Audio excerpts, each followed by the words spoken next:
And good morning. It is a Friday edition of Glenn Clark Radio. I'm Glenn. He's Griffin. And we got a guest sitting in today. We met a young man named Danny when we were down at the University of Maryland a couple weeks ago. You can say hi, wave in there. Give a hello, just a wave. That's fine, Danny. Yeah, right. We'll let Danny say hello a little bit later on in the program. But he just wanted to come in, sit in, sort of see how we do things, learn a little bit more about it. And so he'll be kind of over Griffin's shoulder a little bit today. Probably better that Danny was here today and not yesterday. I think you would have had fun yesterday. Yeah, I'm sure everybody would have had fun. I'm just not sure it was the greatest representation of what you're supposed to be learning about in this industry. Thanks for all the feedback about yesterday's show. Definitely a necessary learning. Was a little weird. Got a little out of hand yesterday. But we had fun.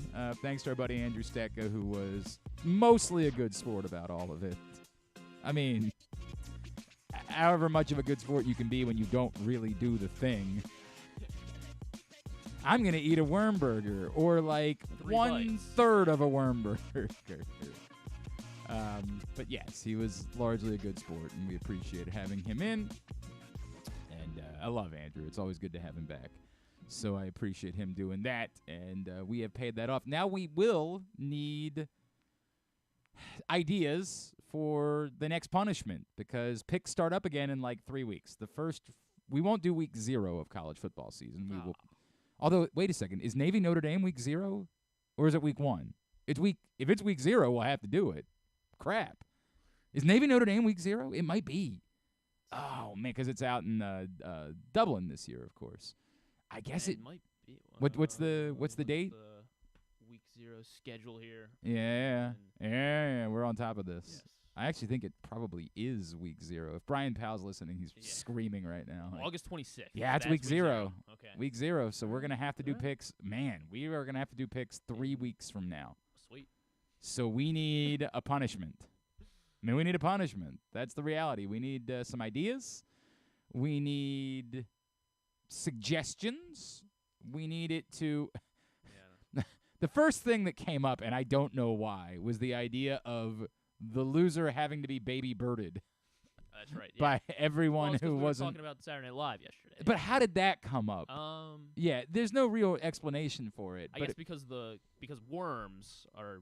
Birds literally baby bird worms to other birds, correct. So maybe we should have someone baby bird a worm bird. Yeah, we're not doing that. We've decided against that. That's a step too far, is what we decided that baby birding was just a little. I don't think Griffin's actually. I think Griffin would do it. Well, yeah, because I'm not going to lose, so yeah. But you understand, if you did lose, you would have to have. Yeah, I mean that's the that's the risk I. The funny part is, I probably would be willing to do it too. But I get it, and we're not going to, like everybody else seemed a little apprehensive, and we're not going to force those types of things on someone because it is probably a step too far. So, we do need ideas. We'd like it to be themed, if possible. We did the entire worm theme. We've done Canadian themes. We've done all sorts of themes over the years. If you see something, did you see the guy this week that was paying off his fantasy football loss from a year ago? Did you see what this dude had to do? No. He had to spend 2 days just doing nothing but riding planes, like taking flights across the country for 2 straight days, just stuck on an airplane. Does he have to pay for it, I guess? Or I would assume. I don't think that there's like a league fund. I don't know. I have no idea. I didn't get into all the details of that. But like it's one of those things that you don't think about. Like you're thinking about gross things. You're thinking about, but that is hell. That is pure, unadulterated hell.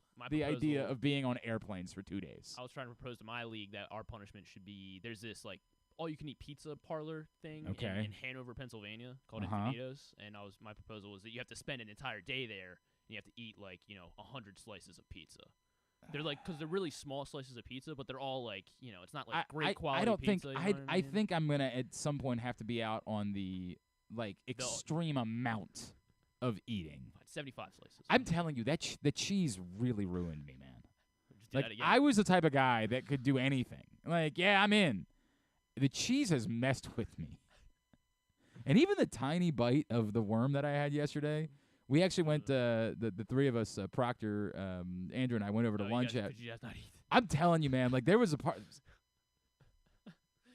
So, we need ideas for picks this year, as it'll get started in 3 weeks. We need a penance that the loser will pay in our picks league. So if you have ideas, please message me at Glenn Clark Radio, and we will choose an idea at some point in the coming weeks before the season begins. A lot to get into today. Look, I said it on Twitter. I'll say it this way. I don't feel like I should have to apologize for having a guest on, but I know that a lot of you will not like it when I say Buster Olney will be joining us on the program today.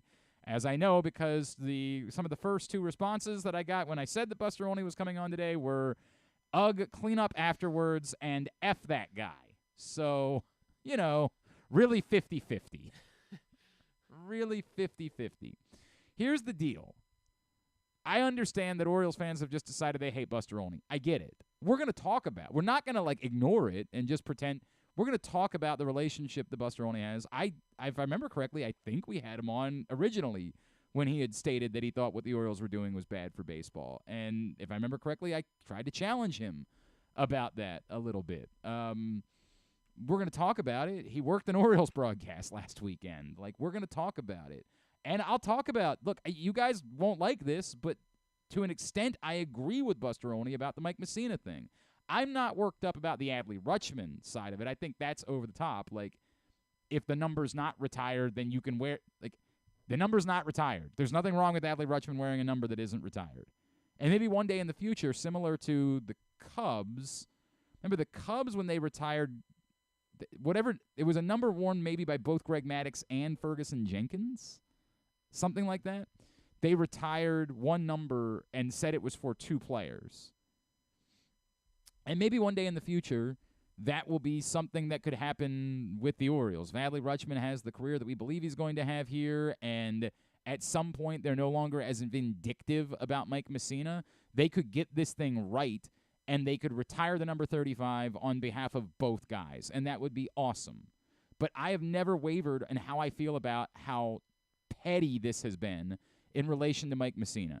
And it's almost more embarrassing when what's shared out is shared out, that it's factually stated. If Mike Mussina had put the Orioles hat on the plaque, then he would have a statue and his number would have been retired. And that's just so small and pathetic. I don't know how else to say that. It is as Napoleonic as it gets. Tell me I'm pretty or I'm going to get it. I'm going to get you. It changes nothing about what Mike Mussina did in Baltimore. It changes nothing about the career he had here. So it even says we don't really care that he left for the Yankees. All we care about is that he didn't tell us we were pretty. If he had just said, you're pretty, you're the prettier of my ex-girlfriends, then we would be cool with you. But because you said both of my ex-girlfriends are equally pretty, so then we hate you. It's low. I love the Orioles. I appreciate so many things that the Orioles have done in recent years. I think they've done a lot of things differently. I think they've embraced the community in wonderful ways. I think, Kids Cheer Free is amazing. There's plenty of things I like about the Orioles. There's other things that I don't like. The Masson app is a nightmare. It's a nightmare. It's got to be fixed. Thankfully, you can actually watch the games again this week, unlike on Tuesday or Monday, whatever day it was, where you couldn't even watch the game. There are things that they need to do better. They need to spend money on their own players. They need to show investment. They need to get the lease signed. And I'll say those things. But one of them is the way they have treated Mike Mussina has been petulant. Embarrassing. And anything that I disagree with Buster Olney about in regards to how the Orioles went about handling the rebuild, we're not going to disagree about that. That's not new. I've told you guys that a million times.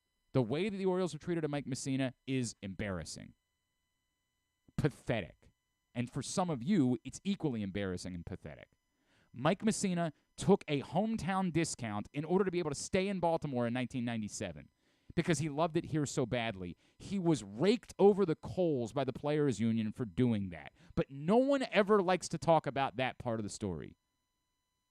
We're just mad because the Orioles wouldn't pay him his market value, and he went to the Yankees, and somehow that's Mike Mussina's fault.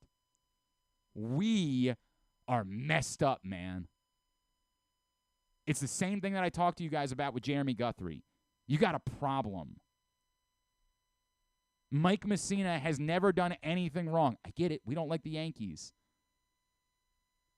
I know you're going to sound crazy, but if you recognize Mike Mussina for the 10-year Hall of Fame caliber career he had in Baltimore, 10 years, you're not recognizing anything he did with the Yankees. I didn't mean to get into this today. I have no interest in it, but it's going to come up when we chat with Buster Olney, so I said what I said. We'll agree to some extent about that. And then we'll disagree with the things that he has said about how the Orioles' particular rebuild has been bad for baseball. We're going to disagree with that. And it's weird because I come from a place of agreement, which is, generally, I don't want professional sports teams to tank. I don't want some teams to try and other teams not to.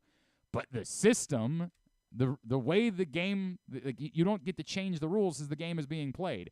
The Orioles watched what the Astros did and said, huh. That worked out pretty well. That seems like a good way of doing things. Maybe we'll do that. And how's it going for them? Now, again, best record in the American League. More broadly, if you wanted to say, hey, I don't think teams should be rewarded for trying to lose, I don't disagree with that. But the Orioles sure as hell were not the only team that attempted to do this. Lots of teams did, to varying levels of success. The Orioles at the moment look like they're having a great deal of success. Speaking of which, all right, we've gotten all that disclaimer out. Oh, on top of not only will we chat with Buster Olney today, Bo Smolka will join us. Our first, I don't know if we've talked to him about that yet. Will this become the weekly thing with him? Will we start doing that? Probably, as we did last year. Normally, Bo joins us on Fridays, so we will look for that to be the same again this season. As you know, I'm not a training camp guy. It's not my thing, but I'm a big training camp. Yeah, sure. I look forward to this one. Day 8 of training camp. Oh man, it's an important day. Is it? Yeah. What is typically day 8 known as? Is it like I guess, or was yesterday day 8? The copper day, or like, well, yesterday was a boring one because it was just a walkthrough for 3 hours. God, it's so boring. We'll talk to Bo Smolka about everything that's gone on at training camp so far. And also this morning, Paul Rabil, of course, Johns Hopkins lacrosse legend, founder of the PLL, will join us. The PLL is back in town this weekend at Homewood Field tomorrow and Sunday, and we will catch up with Paul Rabil, talk about that, obviously, whether or not Baltimore is going to get a home team and what that might look like moving forward. That's the more important thing for me because, as I've told you guys, the initial announcement was kind of a bummer when I was like, oh, this is great news. But there's only going to be one home weekend a year. Okay, that's nothing. that ain't it. So I got to find out from Paul Rabil if there's maybe more to the story that I'm not getting right there because that's important to me. All right, so that's all coming up on the program today. Today's show is brought to you by Superbook. We are so proud to be partners officially with Superbook. As I was saying yesterday, Superbook has an official partnership with the Baltimore Orioles, and that's good. But now they've got an official partnership with Glenn Clark Radio, and, obviously, come on, man. That's here. They might be winning the AL East, but we're winning the entire East. So, which one's better exactly? Now, we love Superbook, and that's who I'm going to be betting with. I was actually just taking a look at some football futures bets and may have gone ahead and put a couple down. I don't want to give them away because I'm gonna write about them in the next print issue of PressBox. There's one particular team that I know that I have mentioned a lot over the last few months that I am bullish about. I, in fact, talked about it the day that we were down at Maryland. When we were doing our debate segments. I did an entire segment about one team that I am very bullish about in the NFC. And I may have gone a little crazy because the smart bet was to bet on them to make the playoffs. And I did bet that. But I also might have put a few dollars on them to win the division. Okay. Was it the Falcons? Not the Falcons. I like Ken Zales talked me into the Falcons last week. I mean, in the world in which, if there's a division that anyone can win. Yes, everybody in that division is garbage. I don't know. In a weird way, I feel like the Panthers could win that division. I like the Panthers, too. Just because I like Bryce Young. Correct. I like Bryce Young, and, they've got Brian Burns is still there. I don't know. There's some weird world where I think the Panthers could win the NFC South, but that's more about, I think a team that wins 7 games might win the NFC South. But it's not them. It's a different team in the NFC that I went ahead and put a couple of bets on with Superbook. Now, the good news for Cardinals, me... No. Nope, definitely not the Cardinals. The good news for me with Superbook is that when you use the code GlennClark23, GLENNCLARK23 at Superbook.com, they're going to offer you up to $250 in a first bet match. So if you lose that first bet up to $250, you're going to get that amount in free bets back. So it's essentially no risk. Like, there's risk. You're not getting your money back directly. It's that you're getting that money back in free bets. And that's an awesome thing as you figure out what Superbook's all about. You've seen the Superbook sports bar and restaurant at the ballpark, and maybe you've been like, I don't know what the story is with them. Check it out. Download the app. Go to Superbook.com, and again, use that code GlennClark23, GLENNCLARK23, in order to take advantage of that up to $250 first bet match. Should have been betting on the Orioles yesterday. Pretty much every day. Well, yeah, it's a good point, actually. We should probably look into that, like how much money you would have made if you would just bet the Orioles every day. I remember they were the most profitable team last year. They sure as hell were. They were just underdogs every game. That was some breathtaking stuff from Jack Flaherty yesterday. And I don't want to get too carried away. Like, I don't want to lose my mind about it. Man, you know who we should have tried? We should have tried to track down his mom. That was such a neat thing. I don't know if you guys saw Jack Flaherty's mom posted on Twitter that, like, she flew from St. Louis to Los Angeles because she had to get her passport. Which, of course, like, if you're in St. Louis watching your son, you're not thinking in any world, like, I might need my passport because you're in St. Louis.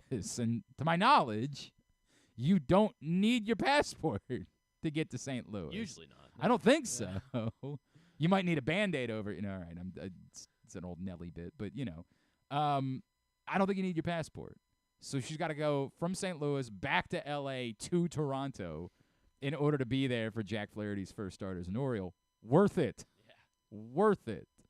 As Jack Flaherty was spectacular yesterday. As good as the start was on the whole, the sixth inning was breathtaking. The sixth inning was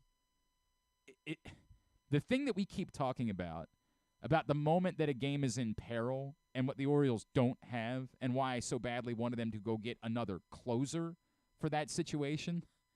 The idea that Jack Flaherty said, here, the funny thing about it is, you don't need that because I'll just go ahead and be my own guy. I'll clean up my own mess. Is so wildly exciting. Not because, Jack Flaherty gets to do that for everybody's starts, because I don't think they're going to put Jack Flaherty in, say, tonight if there's trouble. I don't think that'll be the case. But, my God, that was big boy stuff in the sixth inning yesterday. And I think we were all convinced they were about to go to the bullpen. They had both Bauman and Coulombe up and warming in the sixth inning, and it seemed fait accompli, especially after the walk that loaded the bases. You were like, there's no way. Like, there's no way they're going to leave this dude in his first start as an Oriole and end up having this go sideways, and the Orioles split the series. And who was the next batter that he struck out? Because he walked George Springer, who is the terrible. coldest hitter. Yes. Like, in baseball. Jorge Mateo is scoffing at George Springer at the moment. Jorge Mateo. He did have an RBI single Wednesday night, I guess. George Springer did. It's his only hit, like, in his the last 2 weeks. I think it's 50 plus at bats or something like that. So he walks George Springer. You're like, there's just no way, dude. If you're walking George Springer, forget it. Like, you're done. So that loaded the bases. And then who was Matt Chapman. Matt Chapman. I don't know if you know, Matt Chapman can park a few balls. Matt Chapman can turn on one. And fell behind 2-1. Was trying to make the slider work, what he was trying to make work with Springer, but it was just dipping too low. Like, the ball was breaking a bit too low for the strike zone. And it felt like it was happening again. And you were like, oh, God, he's going to walk a runner in. Now you're going to bring a reliever in a one-run game with the bases loaded and one out. Like, oh, no. Not the case. Not the case. Turns around, strikes out Matt Chapman. And then who was up afterwards? Then it was Alejandro Kirk. Now, the ball that Kirk hit, admittedly, off the bat, I was a bit nervous about. I was a little bit like, ooh, that's some solid contact right there. But no harm, no foul. caught, inning over. Jack Flaherty delivers the Orioles himself out of the mess in the 6th inning. That really was big boy stuff. I mean, like, truly big boy stuff in that moment. I don't know that means that's exactly what they're going to get from Jack Flaherty every time out. I don't want to pretend like this. You know, it's fun to say on Twitter, like, the Orioles won the trade deadline.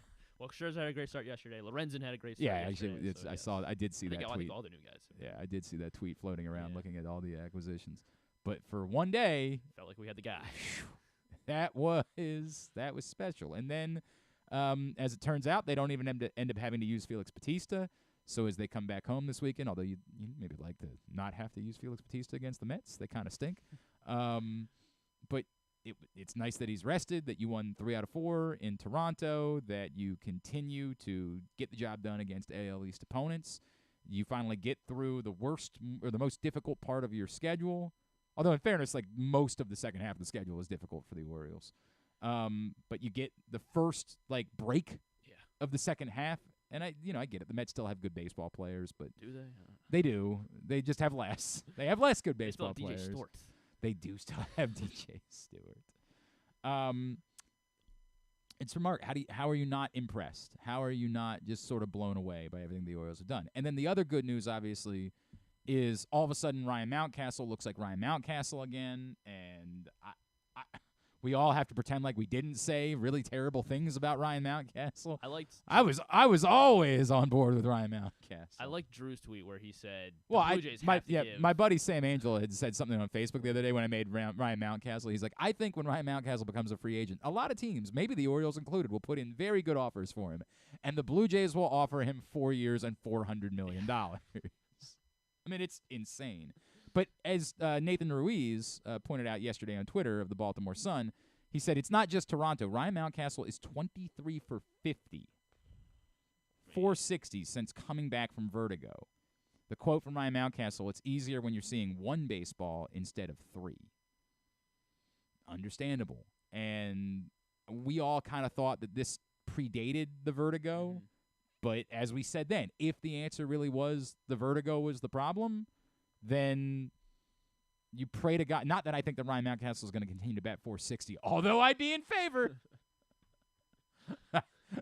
I'm not going to say it's impossible because I don't want it to be.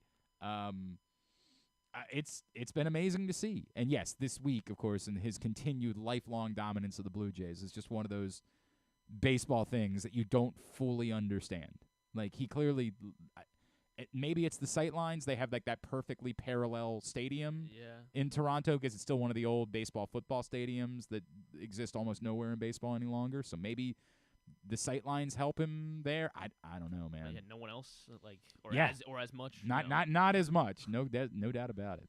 And then the other big stories yesterday was Austin Hayes. He's needed that. You hope that signifies a turnaround for Austin Hayes and that he gets back to being something closer to what he was before July than anything that he was in July. And then even Colton Cowser, them finding in a 3-run game the faith to say, all right, we're going to let you run out there and get an at-bat because we want to see if we can lift your confidence up. And then that leads to a 2-run rally that means that you don't have to put in Felix Bautista in the bottom of the 9th inning. A lot of good that came out of yesterday's game beyond just Jack Flaherty. Like, Jack Flaherty to me is the headline, but there are a lot of other really important stories that come out of yesterday as well as the Orioles return home and continue to try to do work. So, I mean, there ain't nothing to complain about. I mean, you want to complain about Ryan McKenna starting. As long as he bunts every at-bat, maybe. Yeah, I mean, it did work out, obviously, in the 9th. Of course, when the bases were loaded, that wasn't really an option, and that didn't work out so well. That's the disappointing part. You want to complain? I saw a couple people complaining that Ryan McKenna. Colton Cowser had been struggling mightily. And so if you had better options, they'd turn to their better options. They kind of don't have those at the moment. A lot of people on Twitter talking about the weird interaction between Gunnar Henderson and Adam Frazier when Adam Frazier caught the pop-up and Gunnar Henderson, like, stared him down. I have no idea. Adley Rutschman smartly, like, came out and kind of diffused it. Was like, yo, what is going on here? So I'd like to think there's nothing more to that story, and it's just two guys that are competitors that are, that both want to record an out. I don't know. It was a weird moment. It was a very weird moment. I have no idea what to make of it. But until there's any reason to think there's something more there, I'm going to choose to believe that there is nothing more. Did you just watch it? Yeah, just watch it. It's so weird, isn't it? It's so well, I didn't see it when it happened. It was just everybody on Twitter sharing it. I'm like, what the hell is that? I have no clue. No clue. Yeah, man. Frazier didn't look at him. Like, It looks like a. Did you ever watch Major League? Are you familiar with Major League? No, I haven't watched Major League. All right, yet. put it on the No. list. Okay. Put it on the list. It looks like the Rick Vaughn slept with Roger Dorn's wife kind of moment where it just was weird, really weird, bro. But all good, I guess. Nothing to worry about there. Orioles do indeed return home to open up a series with the Mets tonight, and it's a special weekend, obviously, at Camden Yards with not only the 83 World Series 40th anniversary celebration, but also, of course, the return of Buck Showalter, who talked to both The Athletic and MLB.com this week. And I know it's just miserable right now for Buck Showalter, and I don't think it's his fault, but I look forward to Orioles fans being able to give him the love that we've all wanted to share with Buck Showalter for some time. And Buck Showalter is a perplexing part of baseball history. There's kind of no way around it. Like, will be one of the all-time winningest managers to have never won a World Series. And it's a bummer, and it's weird that as soon as he left a couple of places, they did win World Series. And, imagine if the Orioles end up getting added to that list. The next manager won a World Series, but Buck Showalter is extraordinarily important figure in the modern history of Orioles baseball, and we look forward to celebrating him this weekend. We look forward when we come back in to chatting with Bo Smolka, as we will go out, find out what I should be interested in from the first couple of weeks of Ravens training camp. Just all of it. Not I. We'll talk about that next. It's Glenn Clark Radio. Hey, Birdland. Earn points all year long with the Orioles Clubhouse Rewards MasterCard, where your love of the game meets great rewards. Built for Orioles fans, you can earn once-in-a-lifetime experiences exclusively curated for card members. Plus, earn 4 times at Oriole Park at Camden Yards, 3 times on gas and travel, and receive 5,000 rewards points when you spend $250 in the first 90 days. Get yours now at Orioles.com/Clubhouse Rewards. Terms apply. Use everywhere MasterCard is accepted. Catch that festival feeling in Charm City. Everywhere you go, you'll find exciting entertainment, delicious eats, and endless summertime fun. Cheer on the O's at Camden Yards, pick crabs by the waterfront, beat the heat inside a world-class museum, and make memories that will last a lifetime. Go to Baltimore.org for more information and to plan your visit. It's game on every day at Live Casino and Hotel Maryland. Here, you are in on every play with 100-foot screens at Sports and Social, the best table games action, and FanDuel Sportsbook, all just steps away. The best bar bites and drinks to indulgent steaks and curated cocktails. Your game day only gets better when matched up with Live's distinguished dining options. Late game? No problem. Our luxury hotel awaits. Live Casino and Hotel Maryland is the place to be on game day and every day. For more information, visit www.maryland.livecasinohotel.com. At Arundel Mills. Must be 21. Please play responsibly. For help, visit mdgamblinghelp.org or call 1-800-GAMBLER. All electronic tolling is here to stay in Maryland, and DriveEasyMD.com helps you cruise a little easier. We're Maryland's tolling resource. Home to EasyPass, pay-by-plate, and video tolling. It's never been easier to pay your way. DriveEasyMD.com. We'll keep you moving. The Orioles are off and running, out to prove that last season wasn't a fluke, and they are one of the best teams in baseball. Hi, I'm Paul Valley, host of the Bat Around for PressBox. Tune in every Saturday from 10 a.m. to noon as Zach Goodman and I break down every Adley bomb, every Tony Tater, and every save from the mountain. Like a warm hug from Rutschman, the Bat Around has you covered with all things Orioles as we embark on what's sure to be a magical summer in Birdland. So tune in every Saturday for the best in Orioles coverage right here on the Bat Around. Another exciting weekend of affordable family fun at Prince George's Stadium with the Bowie Bay Sox. One of the most special nights of the season on Friday the 4th, Navy Night. Come celebrate the newest plebe class. Back-to-back fireworks carry on to Saturday with our pregame Touch a Truck event. And it's the last of our big hitter bobbleheads, Colton Cowser on Sunday for the first 750 fans. Get your tickets now by calling 301-805-6000 or anytime online at baysox.com. The Bowie Bay Sox. Let us be your 9-inning vacation. That first sip. That first bite. Start your day off right with a delicious breakfast at Royal Farms. Choose from a fantastic selection of fresh Royal Farms breakfast sandwiches and top it off with a rich hot cup of the freshest coffee in the world. At Royal Farms, breakfast is available day and night. It's the freshest breakfast in the world. Real fresh, real fast. Royal Farms.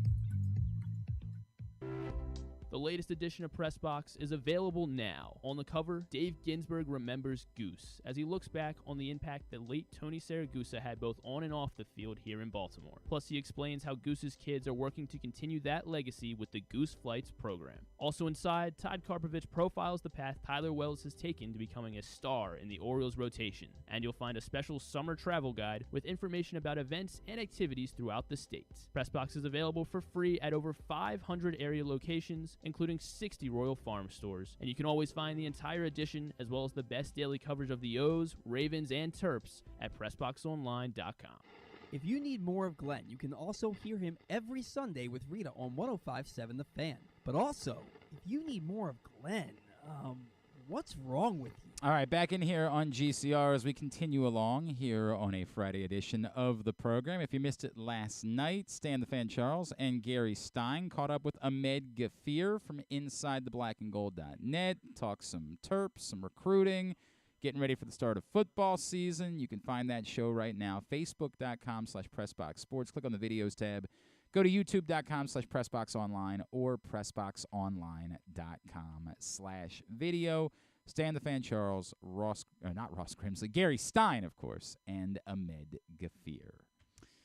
Joining us now, PressBox Ravens beat writer, our friend, Mr. Bo Smolka, is back with us here on GCR. Bo, it's good to talk to you. I assume we're going to be doing these pretty regularly now as we get into the swing of things.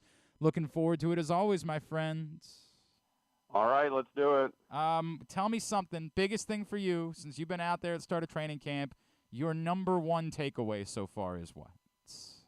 My number one takeaway, and I wrote about this yesterday, is I just think Zay Flowers is everything the Ravens hoped he would be at this point. And I know it's early, and the guy hasn't played an NFL game yet, and I get all that. And so I'm not trying to overhype the guy, but he's an impressive person to watch. And the last 2 days, I wasn't out there yesterday, but the previous 2 days, they ran one-on-one drills, and he's just a hard guy to defend. He moves well, he cuts well, he catches the ball. He always looks like he's having fun out there. And I think back to the past 10 years or so when a lot of buzz about Brashad Perriman and he gets hurt, and a lot of buzz about Rashad Bateman and he gets hurt, a lot of buzz about Marquise Brown, he got hurt. And the tortured history at this position is something we don't need to rehash. But I watched Zay Flowers, and he stands out. He absolutely stands out so far. I guess the question for me, I did a hit while I was away last week with my friends at the VSiN, the betting network out in Vegas, and they were asking me about it. And, my question was, are they going to be willing to specifically design plays for Zay Flowers? And you know, Bo, that it was a complaint that we heard all the time about the Greg Roman offense, right? That you whatever we thought of Devin Duvernay, he had a skill set. It would be nice to design plays, particularly just to try to get the ball to him, and it just didn't seem to be something that the Ravens were inclined to do at that point. As you bring up, Zay Flowers, while I think he's a far more complete version of Devin Duvernay, has some of that same slipperiness, undersized, and you would like to think that they would just look for ways. Do you get the sense that they are going to be willing to just run plays where the concept is nothing other than we want to try to find a way to have the ball in Zay Flowers' hands in space? I think they will. I think that's the kind of thing Todd Monken talks about a lot. And I was struck when Todd Monken talked at his very first news conference. He specifically talked about stretching the field both horizontally and vertically and using all that space. And so I think he wants to find ways to get these guys in space. I think he will spread people out.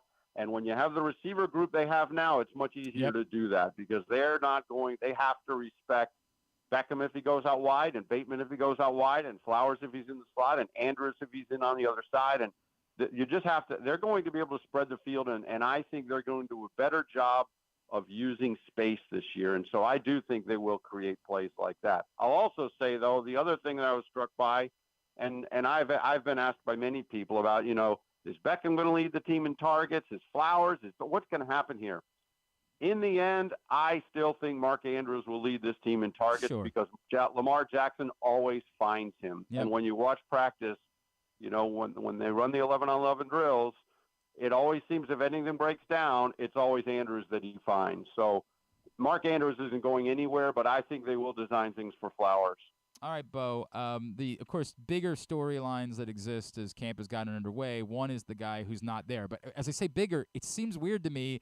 It almost seems like it's not that big of a storyline in Baltimore that J.K. Dobbins isn't practicing. The sense that I've got, and I know that what John Harbaugh said the other day didn't back this up because he said, well, J.K. needs to be out there, like everybody needs to be out there. But it almost comes off as dismissive. And I wonder if that's kind of the dirty little secret, which is, the Ravens would like to have J.K. Dobbins practicing, but in the world in which J.K. Dobbins has been hurt a couple of times, as long as they know that he's ultimately going to play and he's going to get out there, I have sort of started to feel like there's we're not really all that concerned about the fact that he's not practicing right now. It's not that big of a deal to us that he's not on the practice field. We just want to know that J.K. Dobbins is going to be there when the season begins. I think there's probably a little bit of both there. I mean, I think they want to have him get some legs under him before they get to week 1. I mean, the worst thing they would want to have is come out there and, get hurt right away because he hasn't put in the work or he hasn't gotten up to game shape like they like to call it. So I think there's some of that. Yeah, I absolutely think they don't want to run the guy into another injury in training camp. That's the last thing they want to do. But, John Harbaugh's an old school coach who wants his guys on the field. So I think to some extent he does want him out there. Harbaugh and Dobbins or we haven't spoken to Dobbins, but Harbaugh keeps saying the same thing. It's pretty clear what's going on. Dobbins is in a tough spot, and we know what the running back situation is this summer. But after John Harbaugh had said, well, yeah, there comes a time where it does become a concern. I mean, I'd be curious to see if he's still not back there by the time they do the joint practices with Washington. I think that's a time that you'd like to see because a lot of these guys aren't going to play in the preseason at all, I don't think. So I think those joint practices with Washington will turn out to be some of the best reps they get all summer against another team. So it would be nice to see if Dobbins were out there by then. If he's not, then I think it starts to become a question. And quite frankly, I think they'd like to see maybe Bateman out there by about then. But I'm kind of pointing to those Washington practices as fairly significant. Bo Smolka, PressBox Ravens beat writer, with us here on GCR. Bo, moving on to left guard, it feels like the answer so far has been we still don't know, and they're still trying some things to figure out who the left guard might be. Well, I think they are, but I'll tell you what, they've given the rookie Salah all more of a extended look than I expected. Because first of all, John Harbaugh is not one to really throw rookies into the starting lineup very often. And Salah was a 6th-round draft pick. And for much of the spring and into the early summer, they've given him every chance as the starting left guard. And he's done it. And then John Harbaugh said, well, during OTAs, we really need to see what he looks like when the pads come on. Mm-hmm. Well, the pads came on this week, and he said, you know what, he looked pretty good. Now, I will say, John Harbaugh specifically said next week they're going to flip them around. And John Simpson, who's a veteran who started at left guard, is likely to end up working with the starting unit, and Salah will work with the second unit.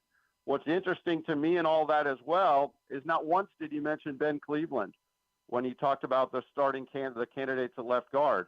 Now, maybe Cleveland is potentially a candidate, but he does seem to be well behind those two. And it's still possible that John Simpson, who is the more experienced player, will end up winning it. But if Salah, a 6th-round rookie, ends up as the starting left guard, that would be notable. I think it would be kind of remarkable, honestly. But if he's the best guy, he's the best guy, and I think he's, as you pointed out, he's looked the part, and that's the good news for the Ravens. And before I move over to the defense side of the ball, is there anything else offensively that's jumped out at you? I feel like, a lot of play was given to Todd Monken's, quotes about, them not really being very good yet, but I don't know. I don't read too much into that. I think it's kind of a refreshingly honest thing to say, and I think a lot of times we say that, hey, early on it takes a little while for an offense to get going. But anything else offensively that has stood out to you, Bo? I mean, I wasn't here the first few days, and I did hear it sounded as if the offense was a little ragged. They looked more crisp the last couple of days. Jackson looked like he was throwing the ball well. So that's good, but it's hard too because they still don't have Bateman out there. They still don't have Dobbins out there, and they still haven't had Patrick Ricard out there. So those are three guys that they think will be involved. I think we don't know really what Patrick Ricard's role will be on all of this. But like I said, I've been struck most by what Zay Flowers has looked like so far, and Gus Edwards being back on the field is good to see because he's starting to run some full team reps and he looks pretty good. He didn't do much at all during OTAs while he ramped up and got healthy again, but he's out there. And then Justice Hill has been doing a whole lot of work as the starting running back all spring with Dobbins not around. So those are things that I've been struck by as well. Let's go over to the defensive side of the ball. The guy who I think had the biggest spotlight on him going into training camp was, of course, David Ajabo, who, for those that didn't get it, Bo wrote about him and Adafe Owe in the last print issue of PressBox, which is still available for like another week and a half or so at your neighborhood Royal Farms, any of the hundreds of locations around town where you find PressBox and PressBoxOnline.com. That spotlight on him, what have you seen from David Ajabo so far? Well, he was, to me, in the time I saw him at OTAs, one of the standouts on the field. He just moved well. He looked explosive. I loved what I saw from him in OTAs. Now, he left practice the other day, walked off early, tweaked something, and then missed a practice and then came back. But he's looked good. He has looked the part. I think he's got the potential to be a real force on the edge. I know there's still they're trying to really stress his ability to set the edge against the run and things like that. But, this was a guy who was expected to be a maybe top 10, top 15 pick before he got hurt, and the Ravens got him in the middle of the second round. So because of the injury. But he thrived under Mike McDonald in Michigan. And I think right now, physically, other than the tweaking the thing and missing a practice, I think this spring he's looked very good. We like the sounds of that, obviously. The concern as well would be in the secondary, where we know the Ravens are very thin at the cornerback position, and then Rock Ya-Sin goes down the other day, and I know they're kind of saying it's not all that significant. They're not making a big deal about it, but boy, it sort of reminds you, it kind of throws it right back in your face just how thin they are at cornerback. It's almost really wild to me, Bo, that they've gotten this far along in the process and they still haven't addressed another veteran cornerback, something to fortify their depth there. Yeah, so, I mean, they were saying all the right things about Rock Ya-Sin, and he had gotten beat a couple times in some of these drills, and of course, what the secondary coach had said, look, he's getting into a new system here. He hasn't played a lot of the way we play. That's going to be some adjusting. They love his physicality, and they think he's going to be good, but he's not going to be good if he's hurt. And so we don't know yet what the situation with his injury. He was in a one-on-one drill with Shamar Bridges, and he went down at the end of the drill. He was on the sideline, and then he went inside. And at the time, John Harbaugh said it didn't look serious. They were going to wait for to have it looked at. John Harbaugh did not speak yesterday. He will today, so he may have an update on him today. But to your point, then it is fairly thin. Jalen Armour-Davis, who missed most of last year, and people remember he kind of struggled in his very first reps there early in the year. He's a guy they're pretty high on, and they said he's been competing with Rock Ya-Sin for a starting spot. But then you've got people like Kevon Seymour and Ardarius Washington and Trayvon Mullen is hurt right now. Mm-hmm. Brandon Stevens has played some corner, but he went back and is basically playing more of a safety where they thought he'd be slotted in at. So there's other cornerbacks, but they aren't very deep. Pepe Williams just came back from an injury, and he's back in the mix now. But I agree with you. I think it's been a situation since April where we've talked about cornerback is a questionable in terms of depth.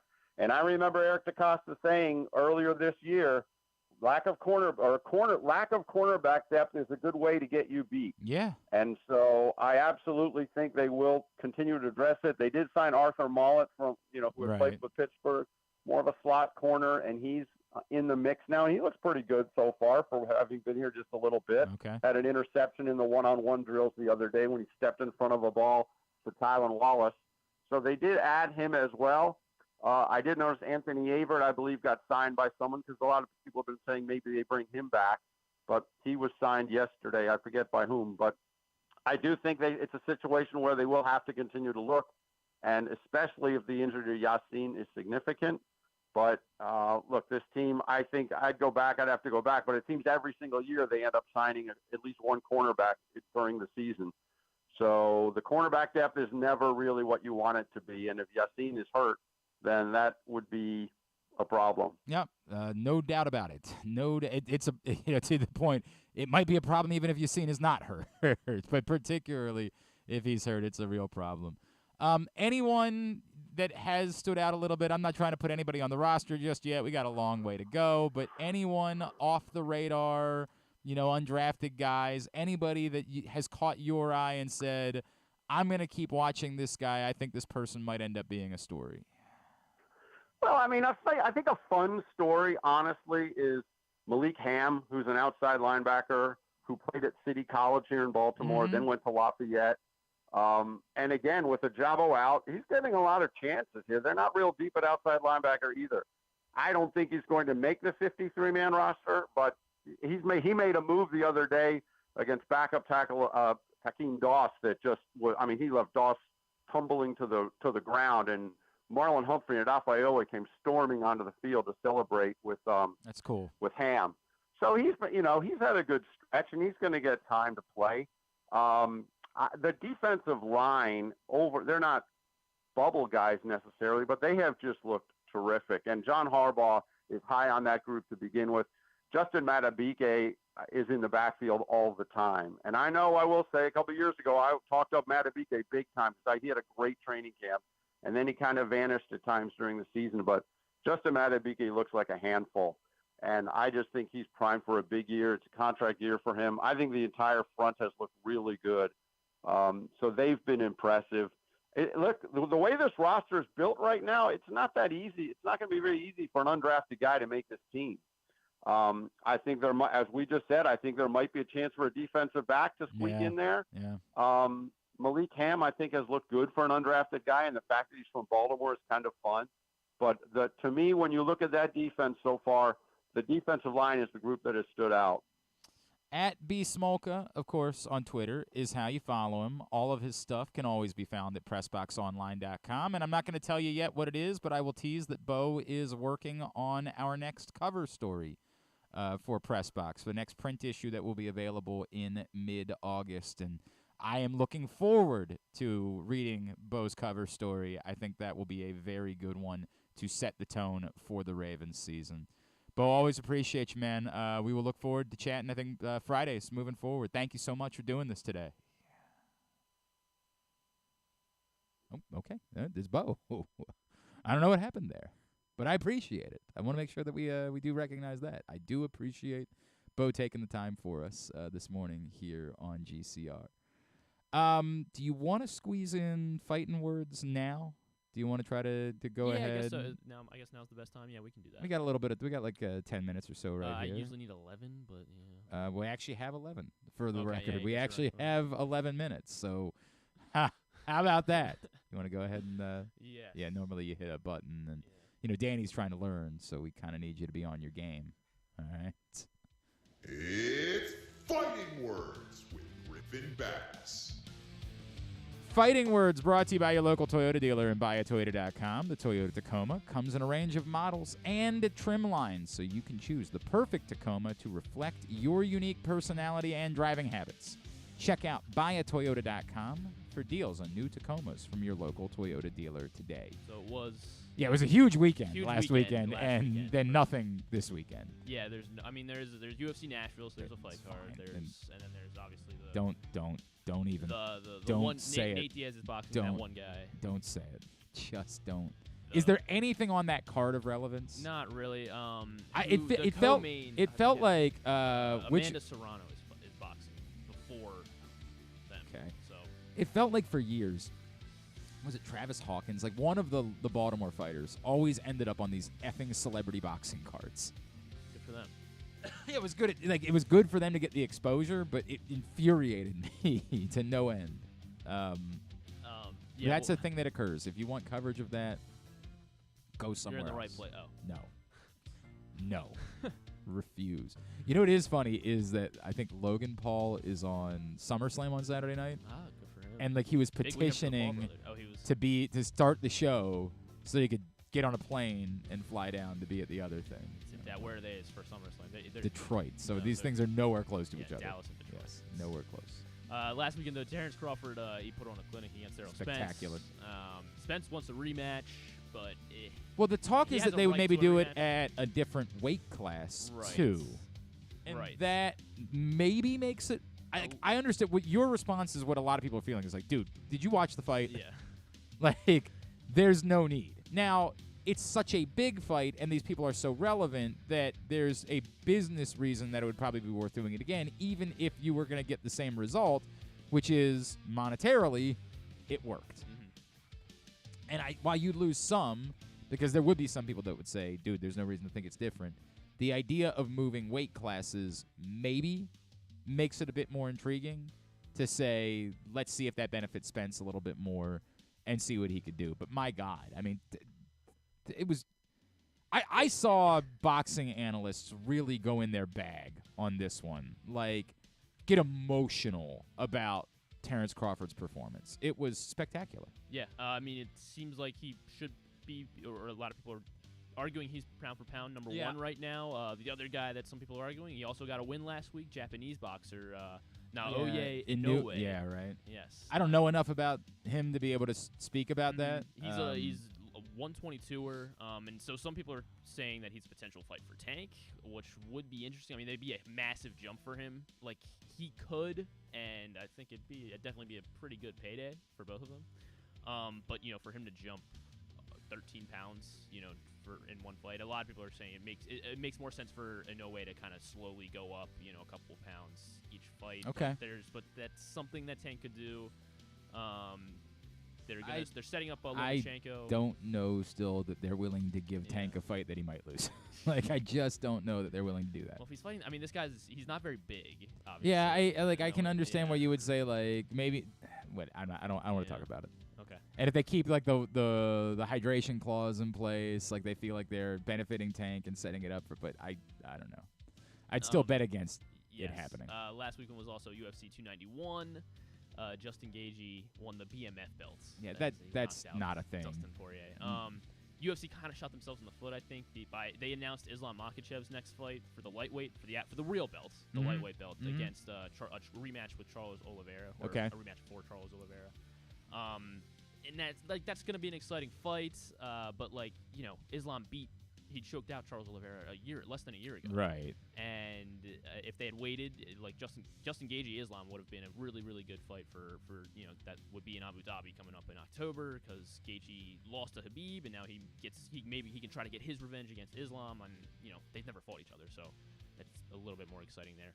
Also on the card, Alex Pereira beat Jan Blachowicz, so that sets up him to get probably the next light heavyweight a shot, because light heavyweight's kind of a mess right now since Yuri Prochazka was injured. Right. Yes, and now Jamal Hill, who was the champion after beating Glover Teixeira in January, he's also injured now. So it would probably be Magomed Ankalaev will get another shot at an interim belt against Pereira. Seems like the fight to make, assuming Yuri Prochazka can't come back. Derek Lewis, of course. Yeah, you were very excited about Derek Lewis, and that set what record? Or he now has the most knockouts in UFC history. Look, I love Derek Lewis. Derek Lewis was always something that made me want. Like, whenever I was looking at a card and I saw Derek Lewis was on it, I was like, I'm gonna have fun. This is gonna be a fun night because Derek Lewis is gonna be involved. So I'm good with Derek Lewis at this point in his career. Obviously, he kind of is what he is, though. Yes. Yeah. Before I shouldn't have jumped off boxing so quick, but Lomachenko and Shakur Stevenson, they're trying to set that up because Devin Haney was kind of stripped. I don't believe it's Shakur Stevenson. I do believe it's Shakur Stevenson. But I kind of love the idea of him being Shakur Stevenson. I think I might be on board with it. So they're trying to set that fight for the WBC 135 belt, as Devin Haney wants to fight Regis Prograis. So that fight, all those, I guess, should probably happen before the end of the year, I think. Okay. I mean, yeah, it sets up. There should be some big fall fights. And Yes. So. Next week, Anthony Joshua's fighting against Dylan White. So he plans to win that one and then wants to fight Deontay Wilder in December. Anthony Joshua. I mean, that would be a big heavyweight fight. I don't know how I'd feel about it. Like, I hate saying the bloom's off the rose for Deontay Wilder just because of the Tyson Fury thing, but in a way, it feels like it kind of is. Like, if you're, it's kind of like I hate that because Deontay Wilder is a hell of a fighter, man. Like, he's a damn good fighter, and I hate the idea that, like, if you can't beat the guy, it means you don't matter. But I feel like that's kind of how it's always been in boxing. Like, if there's a guy and you can't beat that guy, then you're irrelevant is the wrong way of saying it, but you can't. While he's around, you're not going to. It's a tough sell, right? It's a tough sell that this person also significantly matters, because you're like, right, but he's not going to beat that guy, right? So then like the guys that beat you, it's like, does that matter? Because it's just the whole thing. It's like 145 at the UFC right now with Alex Volkanovski. Max Holloway is a great fighter, sure, and but he just can't beat Volkanovski. Correct. So this weekend is Nate Diaz, Jake Paul. That's going to be on DAZN, and ESPN Plus is offering Stop a it. for it now, $60 if anyone's interested. 11 p.m. ring walk for Jake Paul and Nate Diaz. Also UFC Nashville. It's a little underwhelming of a card because a lot of the Dagestani fighters kind of pulled out over the last month or so. There was Saeed Nurmagomedov. Umar Nurmagomedov was going to be the headliner with Corey Sandhagen, and he was scratched because of an injury. The other Dagestani, Tagir Ulanbekov, is another one, and these guys pulled out kind of just mysteriously. We're not really sure why. Okay, that's weird. It is weird because, well, the one knock against Habib is that early in his career he would kind of pull out of fights just, because he had trouble making weight. Oh, right, yeah. And since they're all, they all trained together, with Islam. This is just a thing. This is just their MO. Yes, and they like fighting in Abu Dhabi, and there's an Abu Dhabi card coming up in October. So they want to purposely make sure they get home. Okay, got it. It should still, the main event should still be really good. Corey Sandhagen is going to fight against Rob Font, who is stepping up. And I will give you a bet for this one. I like Corey Sandhagen. Corey Sandhagen is, I think, around minus 300, 350 or something straight up. And I think he should win. Rob Font is a really good fighter. He's a really tough guy. He's never been finished, or at least he's never been knocked out. And that's why I'm going to go to my wheelhouse. Sandhagen's fought 5-round fights in his last 4 fights now. And so I'm going to go. So you're going to points? I'm going to round 4, 5, or decision, just because I feel like he buys you a little. Okay. Like Sandhagen, just beating him up so bad the doctor or all right. referee has to step in somewhere around. And what is that? That is plus 110. At least yesterday it was when I was checking. It was plus 110 for Sandhagen to win in round 4, 5, or by decision.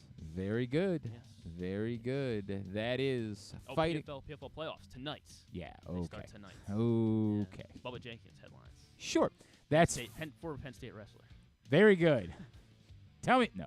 That's Fighting Words. Thank you, Griffin. Appreciate it. We normally do it on a Thursday, but we had a bit of a day yesterday, so we weren't able to squeeze it in. All right, when we come back in, we are going to catch up with Paul Rabil, of course, Hopkins lacrosse legend, co-founder of the PLL. The PLL is back in Baltimore this weekend, and we will catch up with Paul Rabil next, right here on GCR.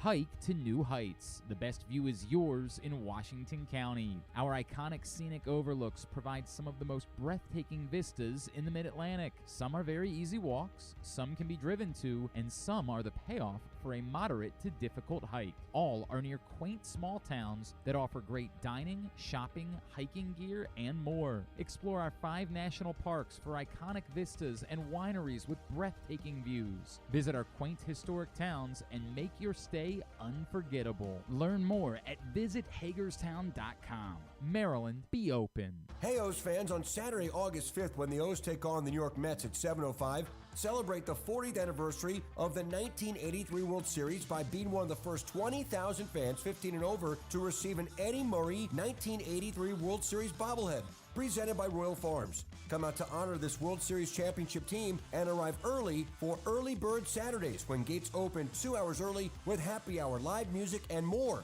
Get your tickets today at Orioles.com/tickets. Soak up summertime fun in Charm City. Enjoy only in Baltimore festivals, mouth-watering eats, and endless entertainment. Cheer on the O's at Camden Yards. Pick crabs by the waterfront. Beat the heat inside a world-class museum and make memories that will last a lifetime. Go to baltimore.org for more information and to plan your visit. You feel that? That's the sound of football coming back, and now's the time to place your preseason bets with Superbook Sports. Superbook is the most trusted name in Vegas, and now you can use my promo code GlennClark23 to score up to $250 with their first bet bonus. Win or lose, they'll match your first bet up to $250 with the promo code GlennClark23. All one word, no spaces, two N's in Glenn. Don't miss out this football season. Win some money with Superbook Sports and that promo code GlennClark23. Visit superbook.com for terms and conditions. Gambling problem? Call 1-800-GAMBLER. I'm Michael Jangrandi, president of AJ Michaels, your carrier energy expert for 44 years. Save money, energy, and make your home more comfortable and virus-free. Find us at ajmichaels.com. That's ajmichaels.com. Maryland drivers, did you know you can save up to 77% on tolls with an Easy Pass Maryland discount plan? That's right, 77%. It's never been easier. Pick the plan that's right for you at driveezmd.com. We'll keep you moving. It's a Maryland thing you wouldn't understand. Where the waves meet the shore, you will find Dorchester County. Hi, this is Jimmy Charles. When I think of Maryland, I think Dorchester County on the eastern shore where it's open for making memories. Dorchester County, it's a Maryland thing. For more info, visit www.visitdorchester.org. It's a Maryland thing. Hell yeah. It's a Maryland thing. Hell yeah.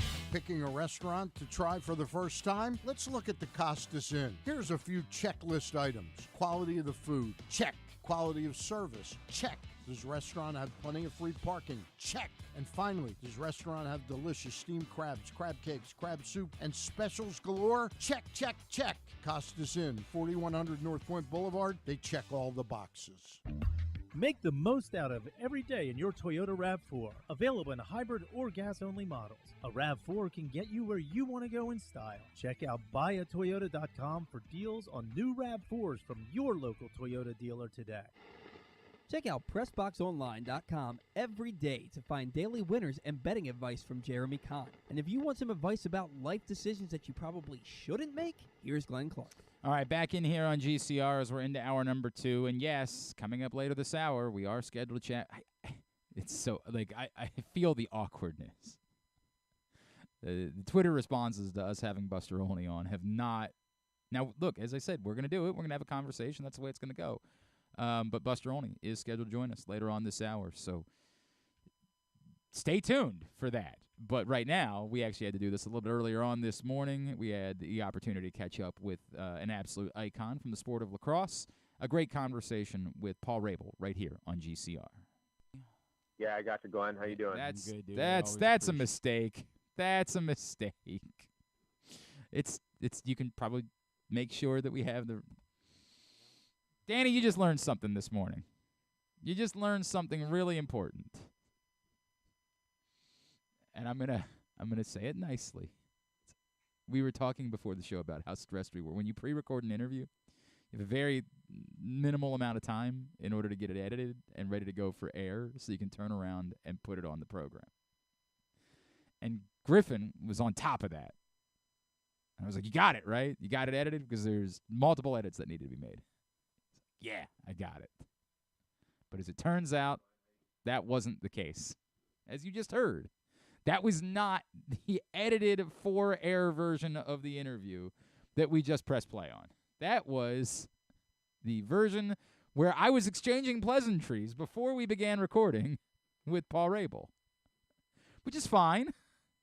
No problem. It's not like we said anything in there that couldn't be aired. It was just catching up with someone that I've gotten to know over the years. And this happens all the time in broadcasting where you get to know and you have a nice conversation and you say hello. But it's just not something that everybody else needs to hear. You guys obviously did not need to hear Paul Rabil and I catching up. Hey, buddy, how are you? So now it's important, and the stress that Griffin's feeling in the moment is now it's important to make sure that the other edits to the interview were also actually made. Because if that's the only issue, you can get it taken care of quickly. But if he, say, downloaded an incorrect version of the interview, then it's going to sound very bad.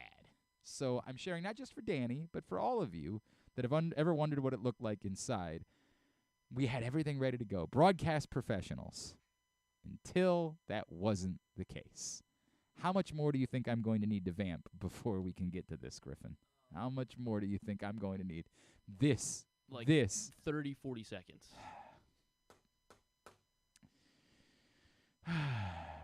One of these days, we're gonna hammer out all the kinks. We're gonna make it work, and everything is just gonna sound marvelous when we do. In the meantime, it's just gonna be more of this. So, what do you want to talk about? What do you guys? Do you think we're good or? Still waiting on wanted to deliver. You want to say anything? About what we're going to talk about with Buster Olney. You want to say anything? Me? Yeah. I apologize to everyone sincerely. Mm-hmm. It's on me. It's definitely true. Yes, there's nowhere else to pass this buck. It's one of the funniest things that we do, and we all do it as humans. Like when you drop the ball in a football game, like you're playing football and you just drop the ball that's right to you. And you're I like, can't wait to hear from Paul Rabil. You're like, hey man, it's on me. And everybody's like, yes, we know. It's definitely on you. We all saw. There's no one else it could possibly be on. It is on you. Can we talk to Paul Rabil now? Yes, I would love to. Why don't we do that? Well, this weekend, Homewood Field is the place to be as the PLL returns to Baltimore. 2 games on Saturday, 2 games on Sunday. Joining us now, co-founder of the PLL, one of the great players in both Johns Hopkins and pro lacrosse history. He is Paul Rabil, and he's back with us now here on GCR. Paul, it's Glenn. It's always good to catch up, man. Thank you for taking a couple of minutes. Glenn, man, it's so good to be back home. It's so good to be with you, and I'm excited to talk about this weekend. You know, I got to tell you, I think the first time you guys came to Homewood Field, you had invited my sons and I down to the field before the Saturday night game, and I think he was then 3. My youngest son, literally like in the middle of everybody warming up, just wandered out into the field and grabbed a ball. It was one of the more concerning moments of my life. But he actually still remembers it. It was such a core memory to him. So I have to thank you for that. You know, so first of all, that was a special night. That was our first sellout in PL history. I remember the Baltimore Sun covered it after the weekend. No one was expecting that, right? We were a barnstorming first-year league, taking on one of the more storied venues in college lacrosse history, which, by the way, had a history of having pro lacrosse teams. The Baltimore Bayhawks played there, and they weren't successful. So for the same reasons, I suppose, we run into these paradoxes in life. Baltimore and Long Island are the big hotbeds traditionally in lacrosse. Baltimore and Long Island hadn't traditionally worked in pro. But that night was special. I played in that game. Our Atlas team was comprised of a lot of Hopkins guys. The Whip Snakes were comprised of a lot of Maryland guys. Yeah. And I so know what your son experienced, man. Like, I had those same type of, amazing sort of touching the sport moments as a young kid, and those are the things that you remember in the long-term bank. It was really cool, man, and obviously it's been really cool to have you guys back, and I know how much it means to you. Is it at all weird, like when you get to this weekend, is there at all a party that's like, maybe I wouldn't mind like throwing on the pads for a weekend, like maybe like no, seriously, I think I've been thinking about that. It's been haunting my dreams all week. This weekend's a special one. It's a different one this year though, because up until this point, our Homewood weekend has been the 3rd week of June. Mm-hmm. But this year we had the World Games, so the international competition of men's lacrosse at the senior level. So we had to bump our schedule around, and we took our Baltimore weekend the first week of August, which made us a little nervous, but man, it sold so well. We're so excited for the games tonight. I know tickets are still available, but we're trending ahead of last year, which we had 13,000 people in over the weekend. And just these activations between the PLL Junior Champions. We have our Pro Lacrosse Hall of Fame induction and 2 games on ABC. And I saw that there's even like a pre-weekend event where our buddy RJ and the great Bubba Fairman are going to be like bartending tonight to try to kick. Yeah, it's dope. That's dope. I'm surprised Coach Holman let Bubba do that, but hey, man, we'll that guy's see. awesome. Yeah, I love that guy's a machine. I love that guy so much. All right, Paul. So it's just you and me now, right? Nobody's listening. Nobody's watching. But Baltimore's gonna be a home city, right? Like, I mean, we can just go ahead and we can just confirm that, right? I mean, look, the criteria that we have been running all the math against is fandom, is venue availability, venue performance, venue market fit, prospective ownership groups, as well as other amazing pro sports franchises, all the way down to commercial viability and tourism groups. So since day one, Baltimore has been at the top of our list in way of performance. But there are a whole lot of other factors we've been looking at, right? We have 8 teams to place across the country. And we're looking at, just as we reinvented our PLL model out of the gates, we look at the history of pro sports and case studies in the NFL and the NBA, all the way to F1, UFC, MLS quite a bit. And there are, I think there are a couple of surprises we have up our sleeve that should be, it should work in the favor of this thing as we continue to get it to grow and expand and build into a prominent sport in North America. All right, I know that wasn't the answer that I was looking for. I understand. Sorry, man. Yeah, that was the I understand. Like the political. Right, that's who you are now. Like, I get it. You have to handle all those things. But like, again, just between. All right, we'll save that. Can we talk about, because you mentioned a word in there, ownership? Because admittedly, Paul, I'll tell you flatly that when I saw the news, I was very excited. Right, like I have said, I think this is a great thing for the PLL. And then, you see the immediate follow-up, which is, well, it's going to be still just one home weekend. I'm like, oh, okay, I don't really know how I feel about that. And then I wonder if that's just a step in the process, because you use the word there, ownership, right? And that feels like you really are trying to get to a place where there are 8, like, genuinely competing groups' interests, and would that involve more of a home game feel, there being more events during the course of a summer at some point in the future? Yeah, I mean, great question. So we study the history of pro lacrosse and of the 200 pro sports leagues, believe it or not, that have started since 1991 at the 1% success rate based on your ability to sustain beyond 3 years. And we look at why sports often topple over, and it's too much too fast. And it's ignoring all the information that you don't know, that you don't have a grapple over.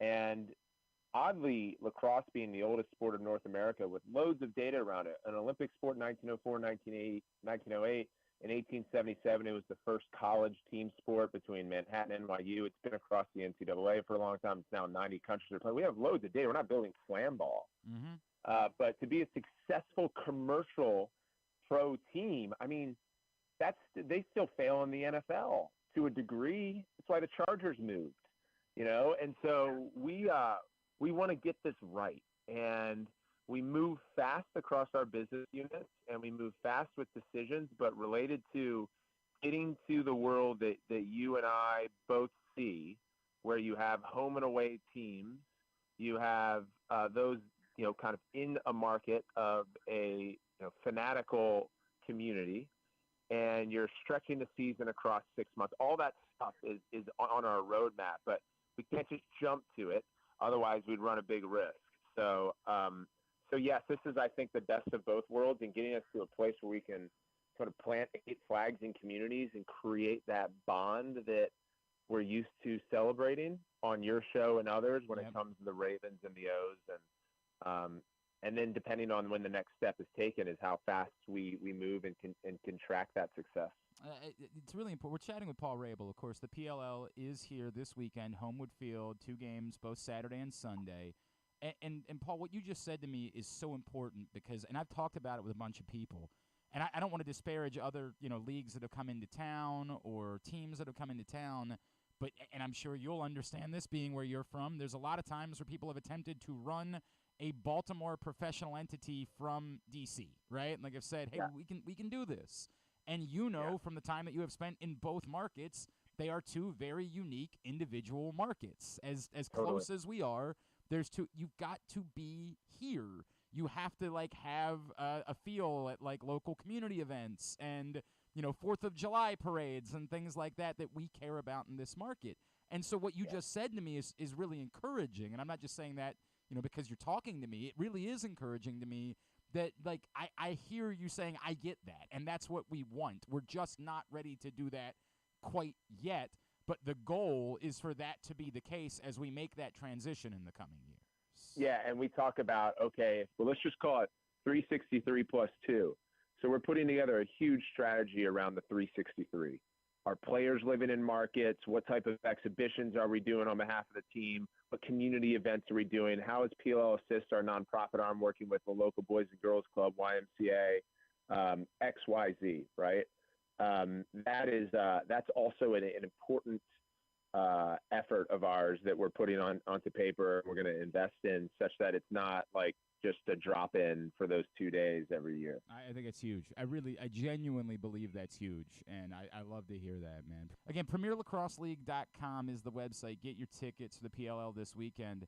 Paul, I wondered, because you mentioned, I heard you in one of the previous answers bring up lacrosse having been an Olympic sport, and that's been such a talking point in recent years within the sport, right? I worked the Women's World Championships last summer for ESPN. Of course, you mentioned the Men's Championships this summer. And I wonder, how difficult it's been for you as you're trying to do what's best for the PLL, but also at the same time, how important this is to the sport at the moment, but it's an entirely different concept that's trying to be introduced to get lacrosse into the Olympics. How tough has it been of a line for you guys to walk for, we need to do what's best for us, and we're trying to do what's best for the sport as well? I mean, you take us down another path of understanding history and what's worked and what hasn't. For me, if I look at history, it was an easy decision, which was, rising tide lifts all boats in this case. So we actually dedicated and committed internal resources to World Lacrosse, which is the governing body that's overseeing the process into the IOC, then into LA 28. We took off, as you mentioned, those 2 intentional weeks for the World Games this summer. And I was a part of personally a lot of the conversations and the pitches that we'll find out whether or not worked or didn't. Mm-hmm. And so ultimately, lacrosse is once again an officially sanctioned Olympic sport. We got that nod in the end of 2018, and this path that we've been on since then is getting back into the games as a medal sport. And we're eyeing LA 28, and you find out in the middle of October when the IOC makes their announcement. So we're close to the end of understanding this stage of where lacrosse can be internationally. My view is that if you get access to the rings as a discipline, that's universal language. Sure. And it is elevating for lacrosse. It is educating people about lacrosse. It is unlocking resources to kids around the world who can play lacrosse through their national governing bodies. And that, if we can't figure out how that is advantageous for the PLL, I'm the wrong person in this position. I appreciate that. I understand exactly what you're saying. And Paul, I don't think I've ever talked to you about this before. I know how close you were with Coach Petramala. I wonder, have you? What's the relationship been like with you and Coach Milliman? And this felt like it was kind of a critical season in a way, and it was huge to see what Hopkins did this season and getting things turned around. And after things kind of looked really dicey there for a minute, what has that relationship been like with you and other alums, and how important was it to you to see what occurred this season at a time where it was kind of a bleak little stretch there? Yeah, it was. Look, Johns Hopkins lacrosse has definitely gone through a memorable stretch of challenges. I think my exposure as a professional athlete for 15 years and someone that was a part of the Hopkins program, but also spent loads of time in sports psychology. I'm the last alumni that's going to come down sort of the backs of the athletic department and be like, why are we not winning? Sports are just freaking complicated. And I feel for the team and, the last decade of a stretch that we've had, because it's not, the thing that I always go back in the locker room, it's not like these guys don't care. You know, if you have a culture of that's developed of guys that are okay with mediocrity, then there are issues, and you need to roll your sleeves up. Mm-hmm. I think that we've been caught, and the administration didn't do a great job of transitioning, and I was sort of on the record around that between my former coach, Petramalo, who's still a dear friend of mine, and the current coaching staff. I think what Milliman's done well, though, is bring back Hopkins alum as coaches. So you have Kessler and Crawley, who respectively improve the defense and offensive units dramatically. And I think that's important because that's part of the fabric of Hopkins, much like the fabric of a team coming into a city is that authenticity. And it's always been coaches who have played, or the majority of the coaching staff who have played in the blue, black, and white. I think that every guy that I talked to this season on that team raved about, particularly Coach Crawley, like it's this, and you could see the impact immediately. I mean, it was pretty damn obvious, the impact that he was having and what he was doing with that team. It was wild. I mean, look, Bill Simmons is now talking quite a bit about lacrosse because his son plays. And one of his early comments to me was, I think there's a lot of strategy in this game. I'm just not sure yet. And I was like, wait till you open up the hood. And so we could spend another segment talking about what Crawley's done, but he has created a system that's really worked in a great motion offense. And it's difficult on the other end when you have sort of zone busting players, which Hopkins doesn't have per previous years. Sure. You don't necessarily run that flow of a motion offense. So I think he's done a fabulous job with the talent that he has. And as he gets more years to recruit guys that can zone bust, you'll see a mix of, or perhaps a hybrid of that motion offense and then good one-on-one pick and roll. All right, I know I need to let you go because you got a million of these to do today, but give everybody, for someone that still is not Ben, does not know, give me the 30 to 60 second pitch on why they need to be at Homewood Field this weekend. All right, look, I'll try to make it simple. You're listening to us because you're either in Baltimore or the great state of Maryland, where I'm from. Look, lacrosse is the team sport of Maryland. There should be lacrosse sticks on our Maryland flag. It's the oldest sport of North America, and it was one of the first regions in the United States that picked up lacrosse. That's why we're so good at it. It's likely your neighbor or your neighbor's best friend who's going to go to college and play lacrosse. This is the version of the game that's at its finest. There's 4 of them this weekend, so if you can't make 1, 2, or 3, you surely should be able to make another. 2 of them are on ABC, Saturday and Sunday. Let's see, Saturday, Glenn, we have 3 o'clock. Sunday, the games start at 1, and we really hope to see you there. It is an incredible weekend, and I've been multiple times. It is an awesome way to spend an afternoon and an evening. At Paul Rabil on Twitter, PremierLacrosseLeague.com. Paul, always appreciate you, man. Thank you so much for hopping on with us. Yeah, it's great to hear you. Thank you. That's Paul Rabil, of course, Johns Hopkins lacrosse legend, co-founder of the PLL, and that really did, I think if you guys have heard a couple times, I have referenced this announcement of home cities and how much of it felt like almost, I hate to say the words wet blanket, but it just sort of felt in the immediacy when I read but there's just going to be one home weekend. I was like, that ain't it.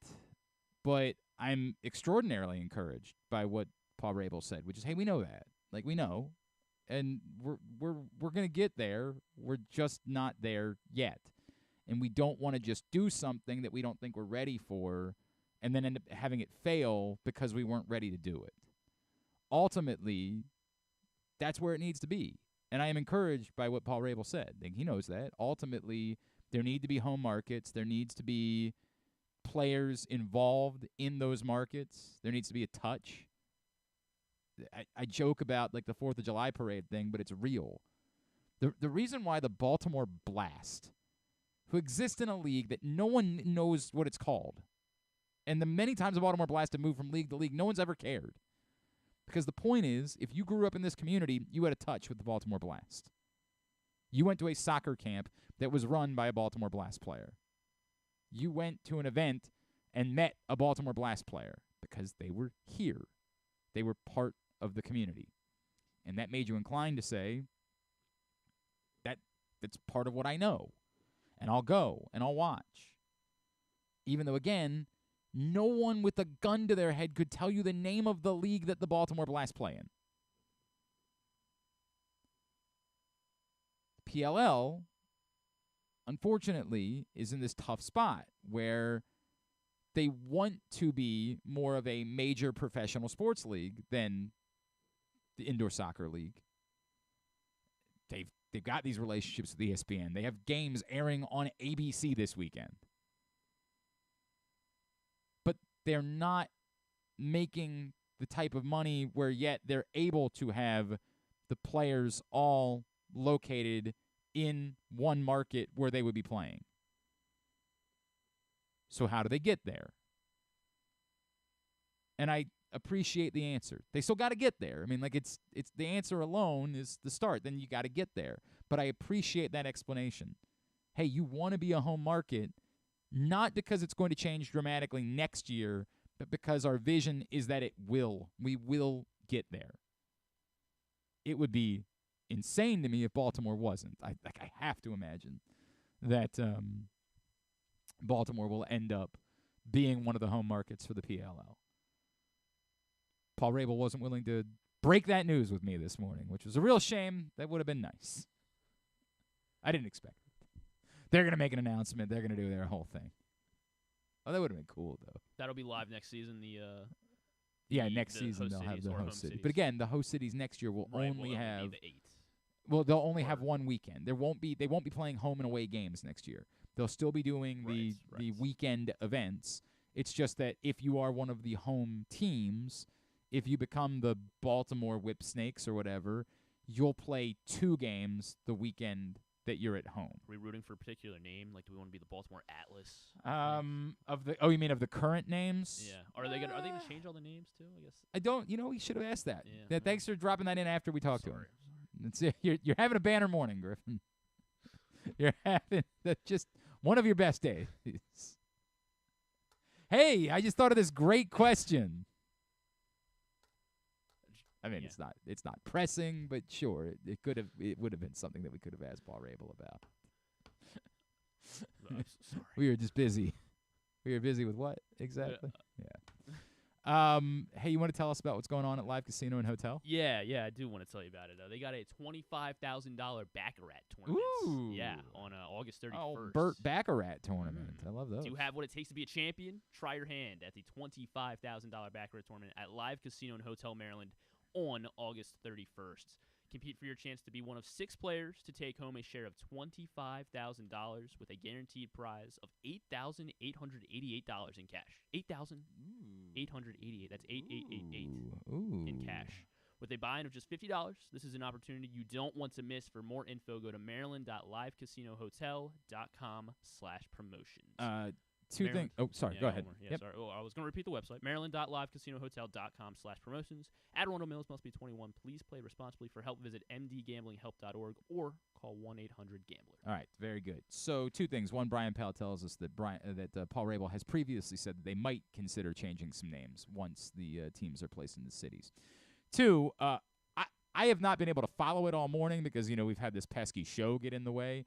But there has been a lot going on this morning with the future of the Pac-12, which as of last night looked like the Pac-12 was dead, Dom. Like it was over as a league, which is wild to me.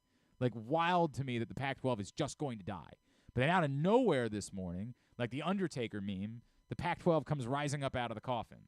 And they're hopping on a call, and they're going to get all the schools, besides Colorado who's already out, to sign this media rights deal, and they're going to save the league. Save Ferris. It's unbelievable. They're all going to get on the call. Apple's on board. They're getting the rights deal done. The Pac-12 is not dead.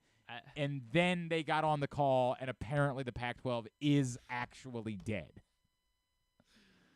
Last night it was Arizona going to the Big 12. Today it's Oregon and Washington definitely going to the Big 10.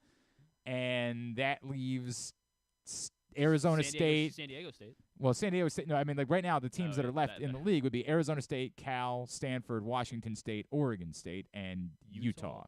Now, those 6 teams alone certainly are not a league. Now, could they be? Presumably, the leagues would have the choice of, like, picking apart the scraps, right? Like, what do you want? And the thought is that, like, Utah, Arizona State, Cal, and Stanford probably would find some sort of home, right? Like, probably they would find somewhere. The Big 12 would probably take them in. That would leave Oregon State and Washington State, who would probably have to, like, step back down to the Mountain West. Would probably be left with kind of no choice, but sorry, this is where you're going to be now. And it would be good for the Mountain West, but not necessarily good for Oregon State and Washington State to go from, Power 5, which will now, I guess, become Power 4, down to a lower league. Now, could all of those schools that are left over try to get together and, take in San Diego State and take in, whoever else would be left at that point from the Mountain West that would be desirable and create some sort of super league? Maybe. It wouldn't be a super league, but something that would be something between a Power 5 and the Mountain West. They could try. They certainly could try to do that. But the part that's wild is that it absolutely appears to be that the Pac-12 is dead, is over as we know it, and they saw it coming for years, and they did nothing in order to save the league. As this morning, the schools got together, and they were supposed to get a grant of rights done for a media deal, and they didn't, and now it does indeed appear as though Oregon and Washington will be Big Ten bound, which will be just another level of weird for a school like Maryland, where you're going to have soccer teams making trips to the West Coast a lot throughout the course of the year. It's a bizarre bit, man, but it is not my problem. It is somebody else's problem to solve, and they'll have to think about that at those schools. All right, joining us now, of course, ESPN MLB reporter and insider, and he was here in Baltimore last Sunday night for Orioles-Yankees, which is, of course, a very pleasant night for Orioles fans. He is Buster Olney, and he is back with us now here on GCR. Buster, it's Glenn in Baltimore. It's always good to catch up. Thank you for taking a couple of minutes for us. Absolutely. What's going on? I didn't know, with the Orioles playing so well, I guess you don't have to worry about the college conferences for a bit. No, that is the nice part, is that is not our problem, really. We've got far more pleasant things going on. Buster, let's not, I think if everybody's mad at me because I'm bringing you on the show. I'm like, I like Buster. I'm happy to talk to Buster. What was your, have you been able to, find a place with the Orioles fans where you're like, hey, I don't hate you guys? What's that relationship been like between you and Orioles fans?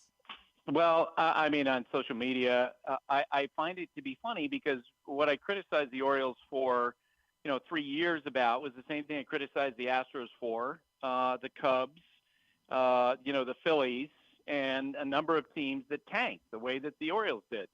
And Oakland this year, another team that's tanking now. And it's basically criticism of ownership to buy into a plan where you are essentially cutting back your payroll so you can make a lot of money. That's what it's about.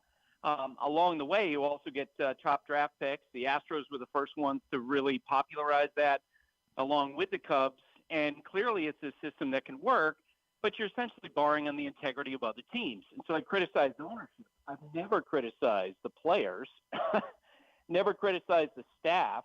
It's clear Mike Elias and his group have done a great job of picking the players. It's one thing to have top draft picks. It's a whole other thing to get those picks right. So, I kind of don't get it, to be honest with you. So let me, because I feel like you and I talked about this once before. Inherently, right, and I said this to a couple of people this morning, the point of, in American professional sports, we shouldn't want there to be teams that are trying and teams that are not trying. It seems like a pretty simple concept to me, right? I've kind of always agreed with that. In general, I want it to be that there is fair competition between as many as teams as possible throughout the league. And I think that the separating part is obviously the part that we're seeing right now, and the other teams that you brought up, is that, hey, this concept has continuously worked.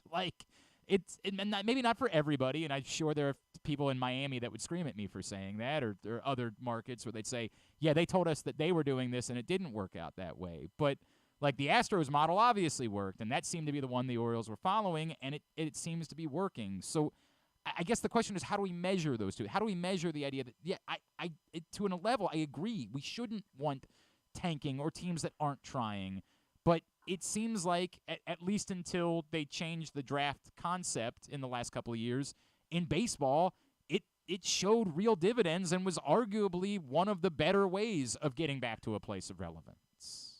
Well, and I would push back on you on this regard. I don't think it's as much about the draft pick and draft position as it is about owners choosing a path because they know they guarantees them tens of millions of dollars. Mm-hmm. So, if you're a front office person, you're trying to sell this to your owner, you can tell the owner, look, odds are if we do this, if we cut our payroll to bone of $40 million, we're probably going to choose the top of the draft. We may or may not pick the right players. We believe we're going to pick the right players, but here's the guarantee. You're going to make boatloads of money. You're going to be able to pocket boatloads of money because you're not paying anything in payroll, and we can pretend we're putting out a Major League product because they have Major League uniforms on and they're playing against teams that are actually trying.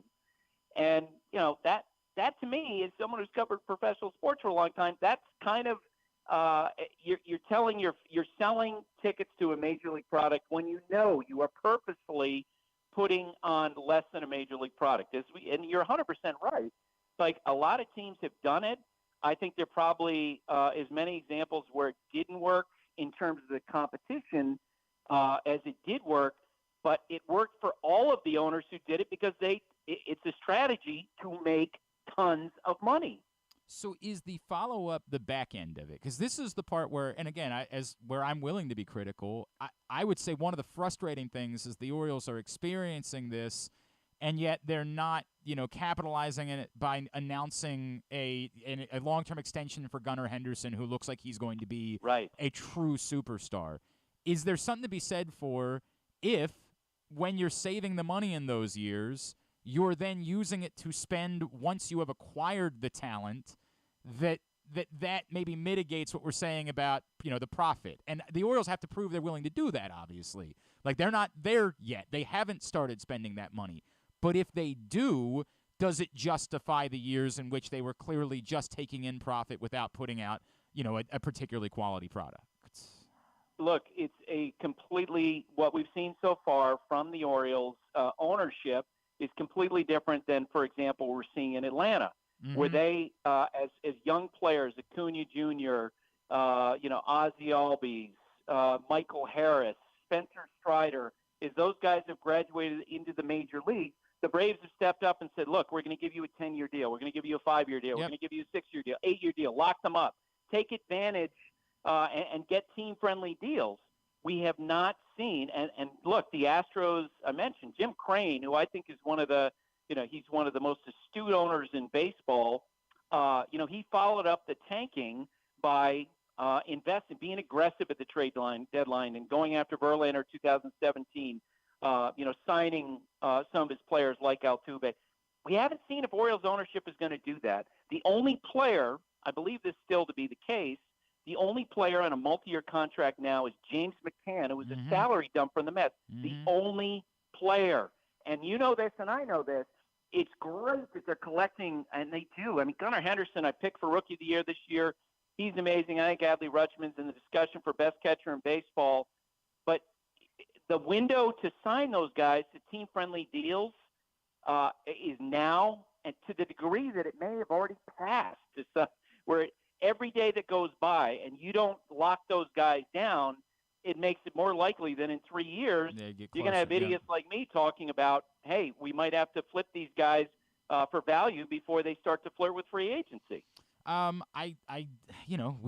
agree on that standpoint, right? Like, it was the thing that I have pounded as much as everybody screamed about wanting the Orioles to spend in free agency last offseason. My point all along is I'd like for the Orioles to spend on their players. Like, I'd like for them to announce that we are committing to Adley Rutschman, and I get it, that's complicated because of his age and his position, and I don't know if Adley Rutschman wanted to do that, but that was more of what I wanted to see from this organization is show me that you are committed to this group of guys, and then we can talk about whatever you would need to add on in free agency. Like, there's clearly a pitching thing that has to be dealt with if they're going to make the next step. But it feels like that's the thing that I think that even the people that are completely on board are still sort of saying, hey, we need to see that. That's got to be the next step in this process is, can we feel comfortable that this window, whatever you want to call it, is going to extend as long as clearly the Astros window has extended for? 100%. You're 100% right.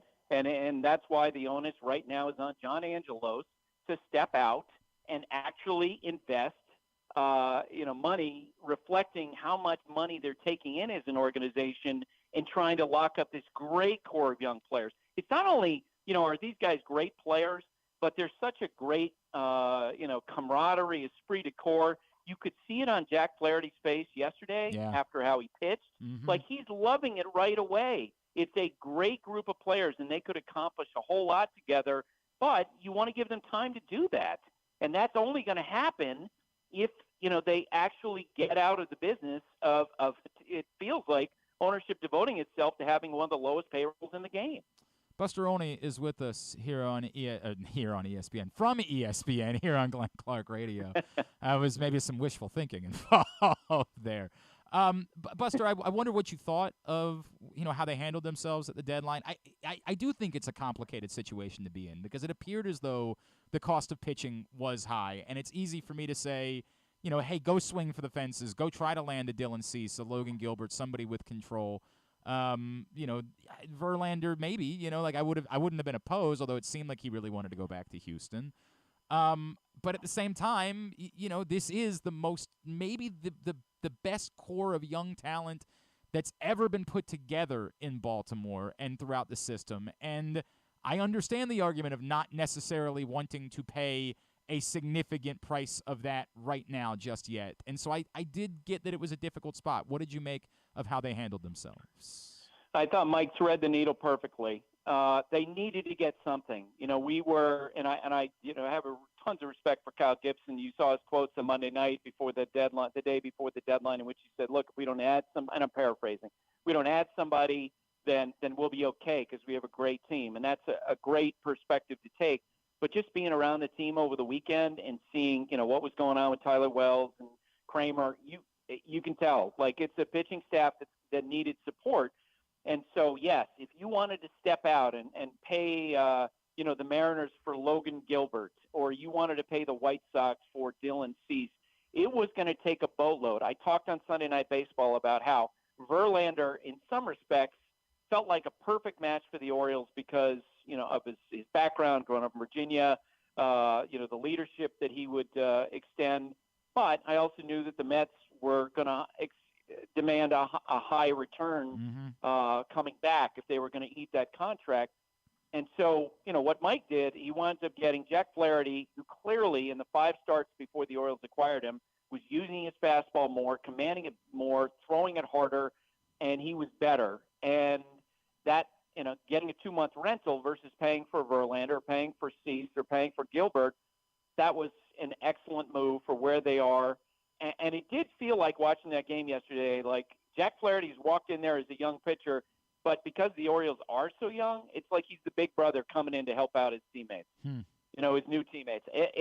It was an excellent acquisition, especially because Jack's been trending up lately. What he did in the 6th inning yesterday was almost breathtaking.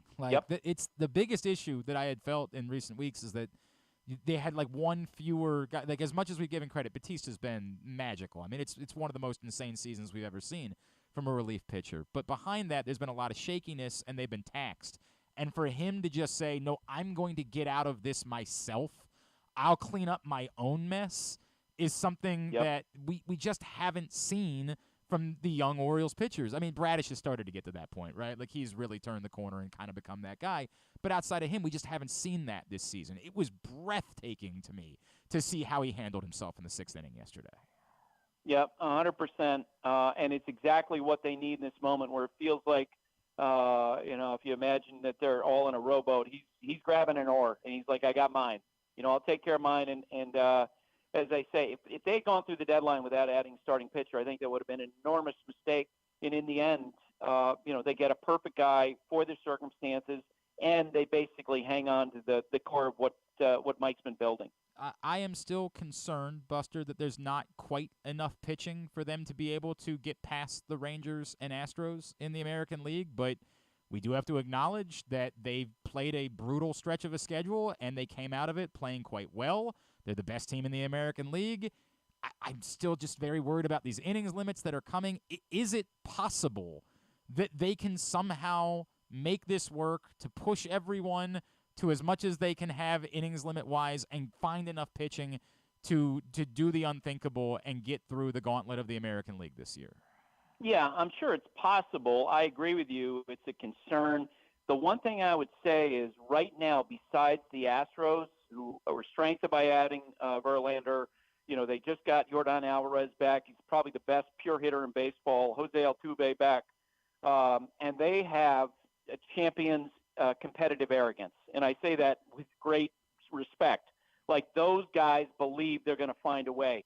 Besides the Astros, I think the Orioles, are better than the rest of the teams in the way they're playing. Think about all the teams they're competing against in the division. Tampa Bay yesterday just lost their ace, Shane McClanahan, with an elbow issue. That's a huge concern. That's a body blow for the Rays, who have obviously been trending downward. The Red Sox don't add at the deadline again, they've had this breakout with two of the young stars, Cassis and Duran. But it's not like they're a juggernaut. The Yankees having all kinds of problems, as we saw last weekend. Texas has had injury issues. Evaldi going down after DeGrom. So even after they get Scherzer, they've got issues. So I think the Orioles are well suited to potentially make a deep run. It'll be interesting to see where the matchups go in the playoffs, because I do think Houston will go into the postseason as the favorite to come through the American League unless they suffer a major injury. All right, I know this is dangerous because we could probably do an hour on this topic, and I know I can't let you stay that much longer because you've already given me more time. But I want to tell you, I'm just going to present to you my feelings, right? And then I want to get – because I know how you feel about the Mike Mussina thing. We agree inherently about Mike Mussina, and Orioles fans get on me about this all the time, but I'm from here. I'm one of them. I have no problem saying it. We are petulant. We are small when it comes to this topic. Mike Mussina was I'm 40 years old, Buster, so I didn't get to see the Jim Palmer at his peak.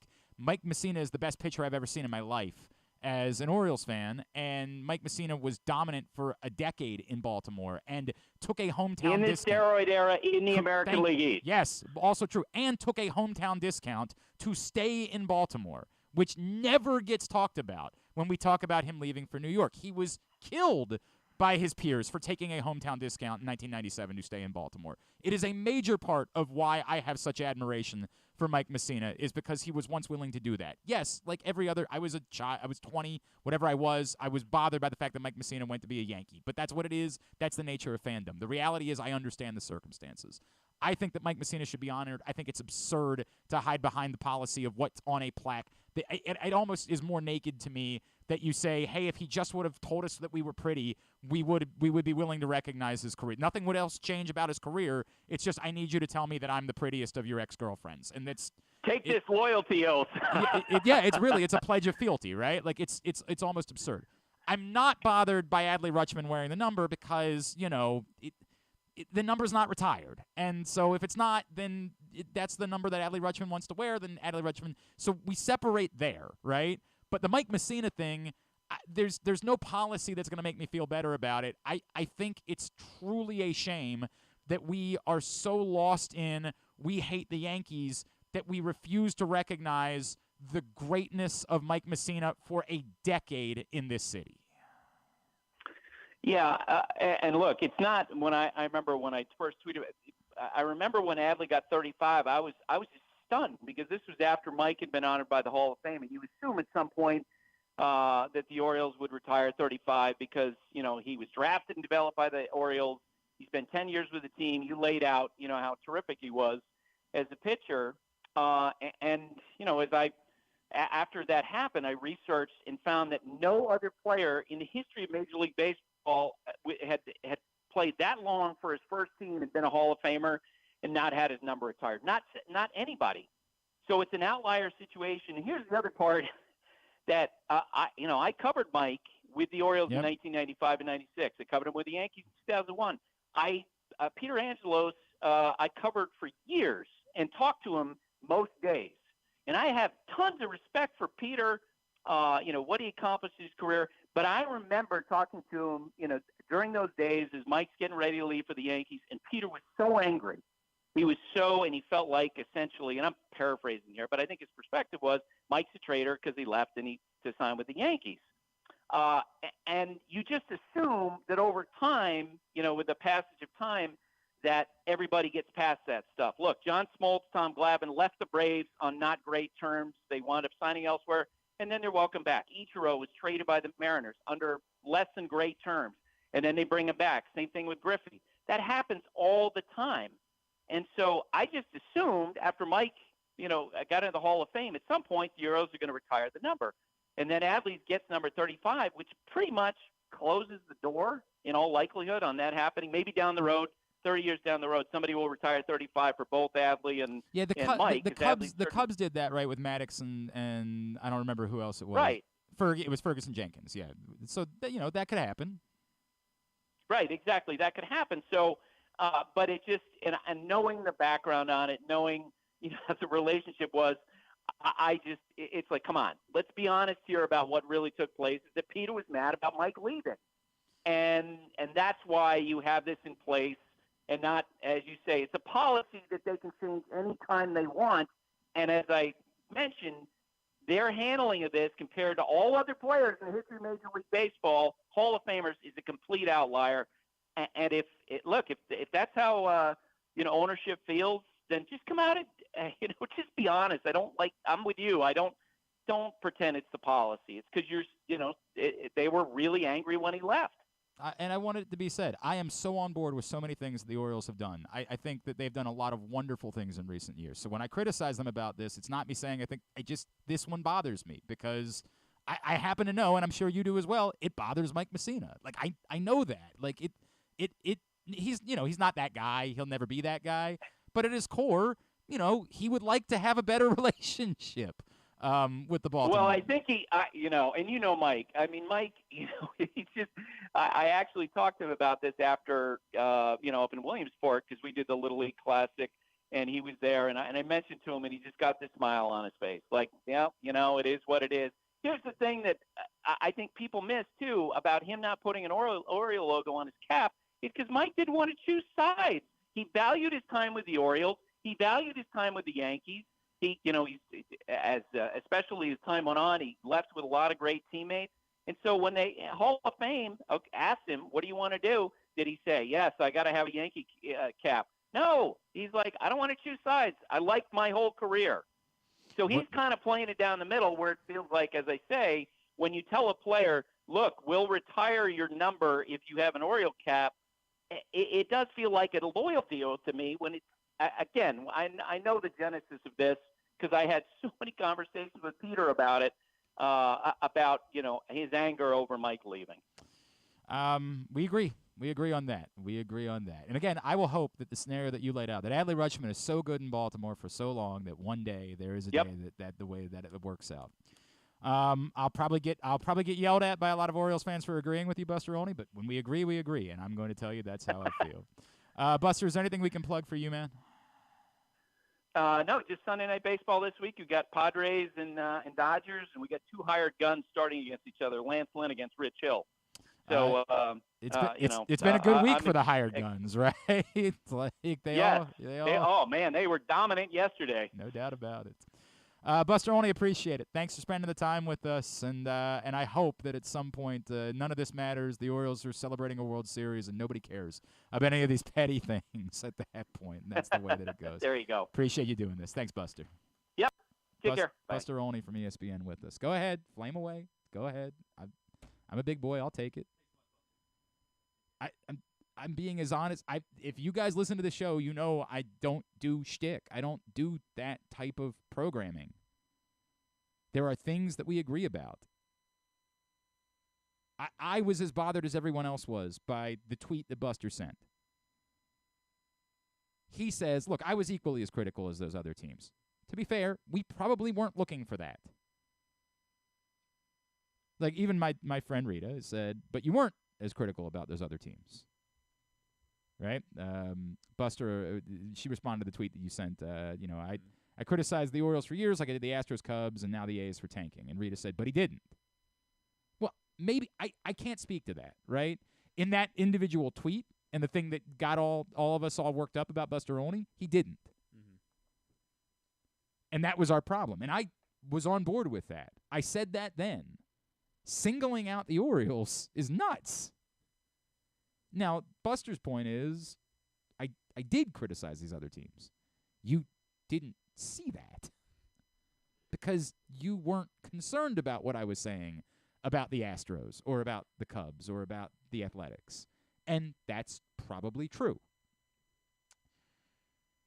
We are sensitive. We are worked up. I don't agree that the Orioles uniquely were bad for baseball, but I do agree that tanking is a bad idea. We agree about that. It's not good for the sport, for any professional sport, for X number of teams to be trying and X number of teams to not be trying. That's never a good thing for a sport, for that to be the case. You want to have as many teams as possible be competitive. It's what the NFL figured out some time ago, right? There's a reason why the NFL became king.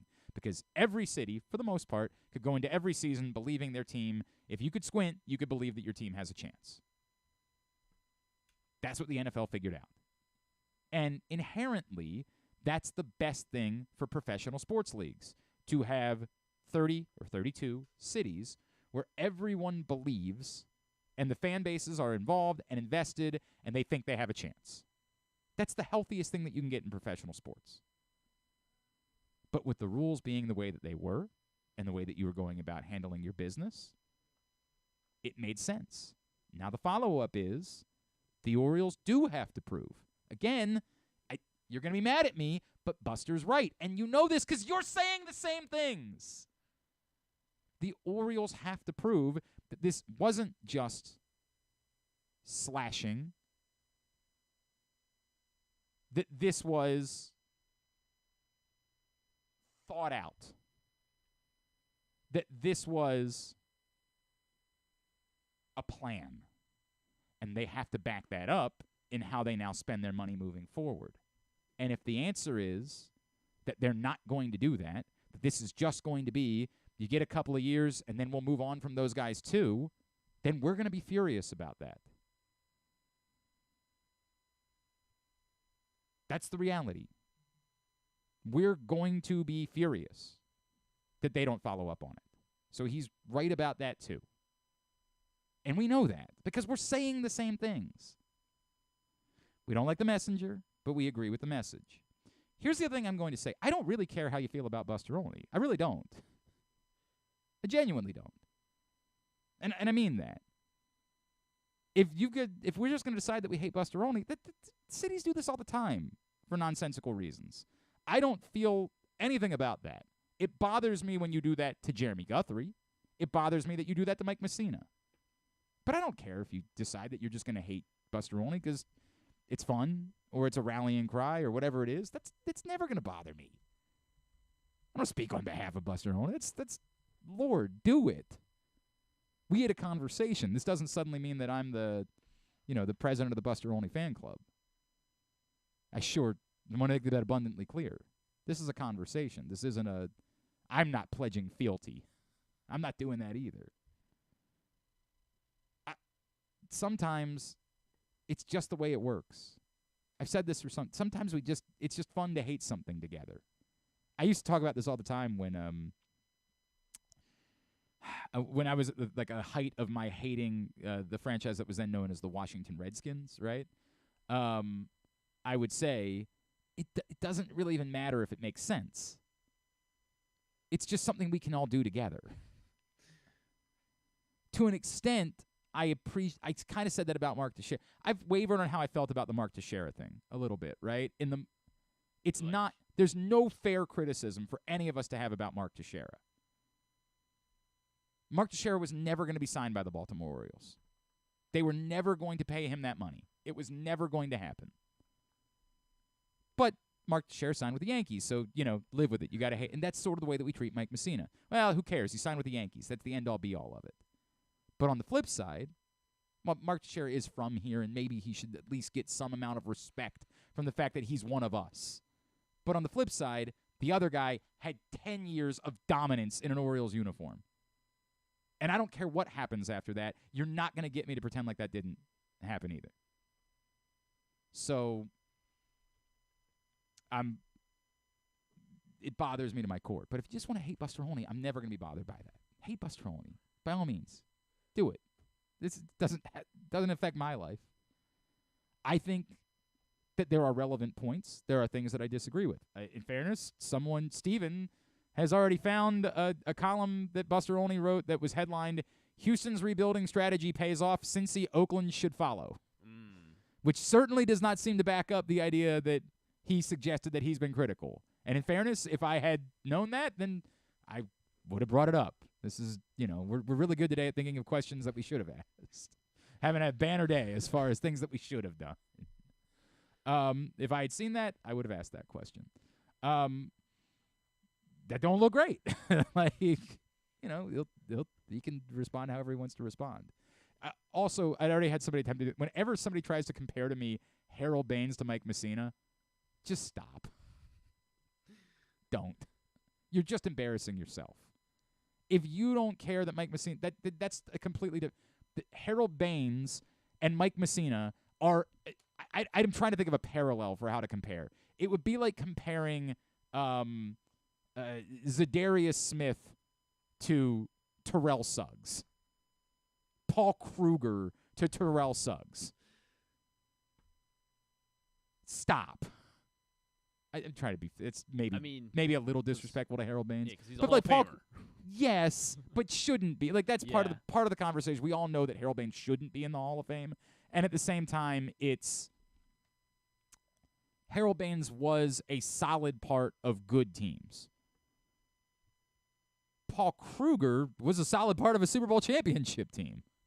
And a somewhat important part of a Super Bowl championship team. So stop.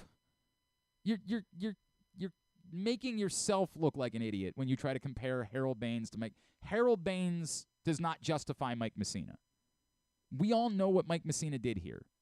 Now, again, if those of you that live in the world of this is the way it goes, if you end up being a Yankee, then I just don't care. You're dead to me. I'm sad for you. As a person, that makes me sad. Which isn't to say that I was ever rooting for Mike Mussina when he was a Yankee. I want to make that abundantly clear. But if that makes you forget anything that ever occurred, I'm sad for you.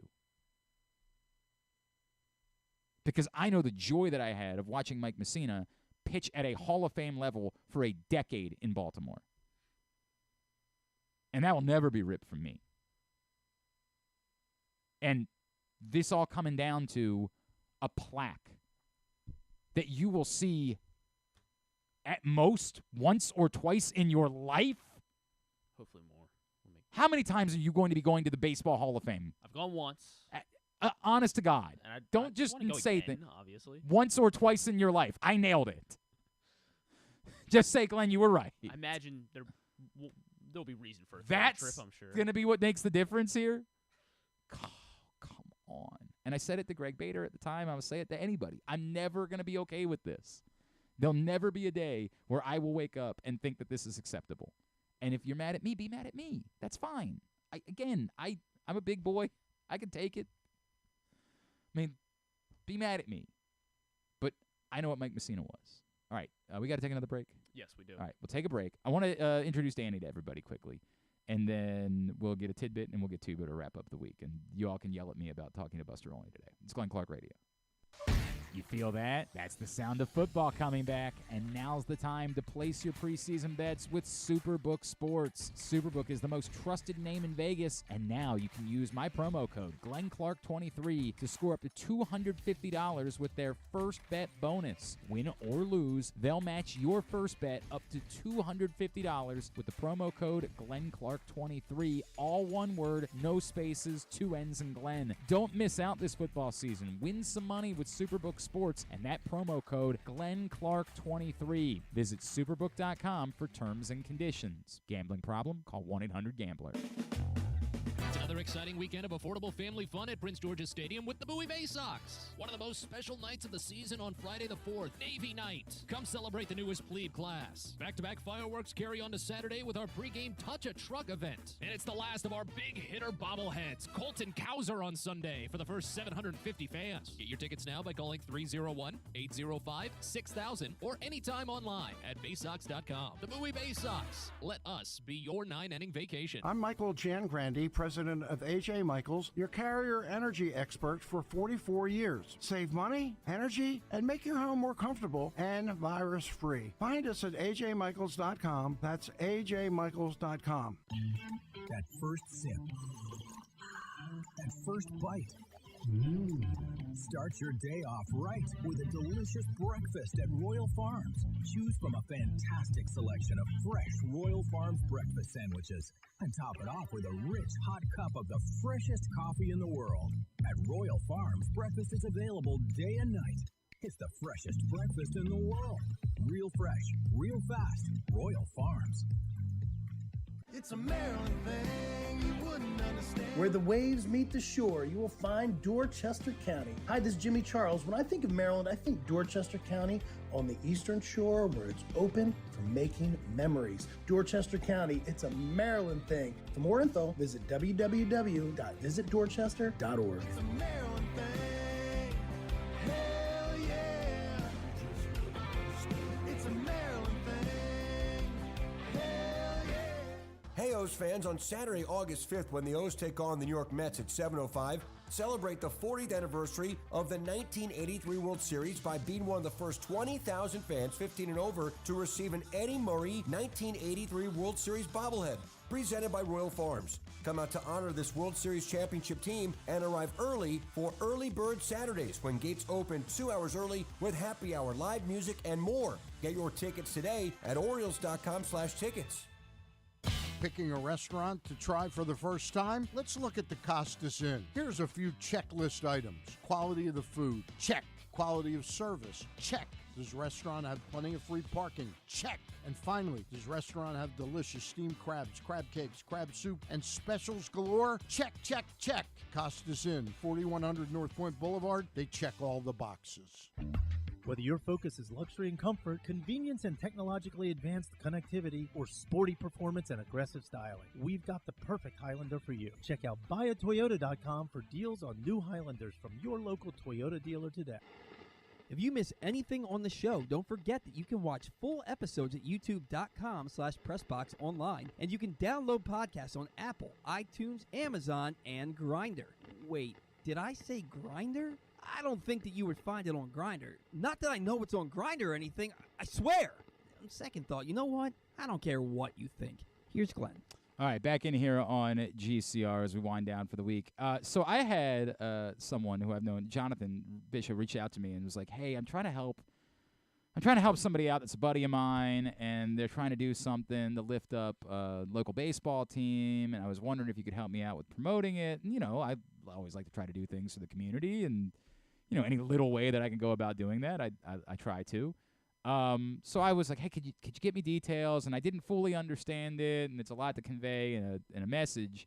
And then he's like, oh, well, actually, your partner Griffin's on the team. I was like, oh, what is this? What do you need? How can we help? You want me to take Yes, it now? tell me. Yeah. Oh, so we're doing a golf tournament fundraiser for our baseball team. Who is it? We are the North Carroll Panthers. And what is the North Carroll Panthers? We are a baseball team, just 18+ league. It is the South Pennsylvania Baseball League. Okay. And, we've been playing. The team's been around for since the mid 2000s. And I joined after I turned 18. Obviously, I think the summer of 2020 was actually my first season on the team. And it's been a lot of fun. I just love playing baseball. It gives me an excuse to keep throwing the baseball around, keep wearing a baseball glove, keep swinging a bat. So it's a lot of fun. It's a great team of guys, and so we just have a couple. We usually have one golf tournament a year.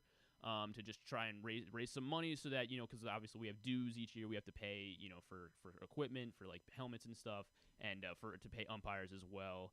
as we and to have like league, the league overhead as well, Okay. just to participate, jerseys and stuff, that kind of Okay. thing. So the golf tournaments are always a great way for us to try and. So give me the details. So it is October 5th. That is a Thursday. It's going to be at Piney Branch, the Piney Branch golf course. Are you gonna be here, or are you gonna be there? I think that I'm gonna have to day? be there that day.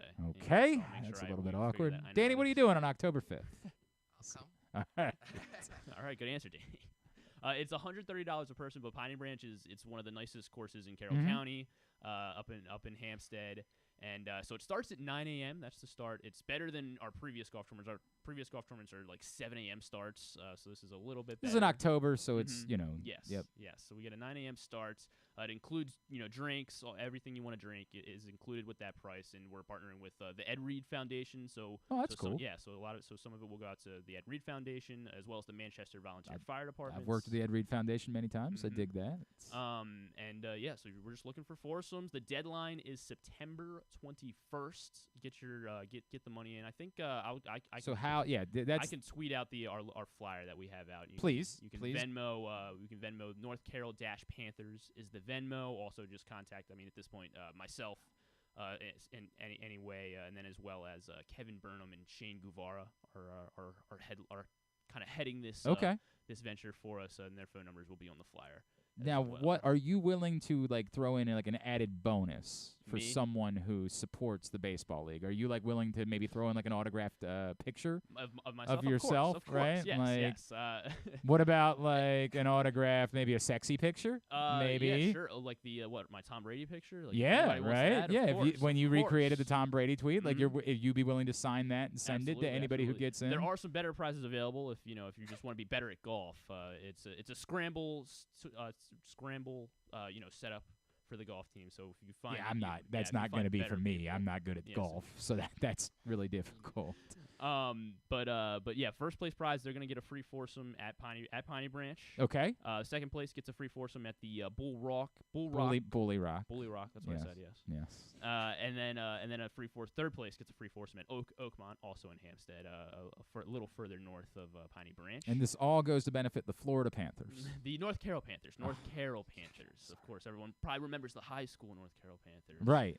This is now the baseball team. Baseball team, North Carroll Panthers, as you try to bunch of local guys. We're all playing baseball, man. It's a good. It's just a fundraiser to help Griffin keep his baseball dreams alive. Exactly. I'm waiting. For a minute, I thought there was a chance the Orioles might just need.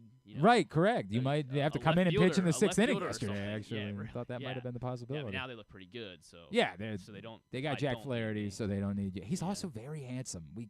We're not talking enough about how handsome Jack Flaherty is. A lot of handsome guys on this baseball team as well. Well, Jack Flaherty handsome though.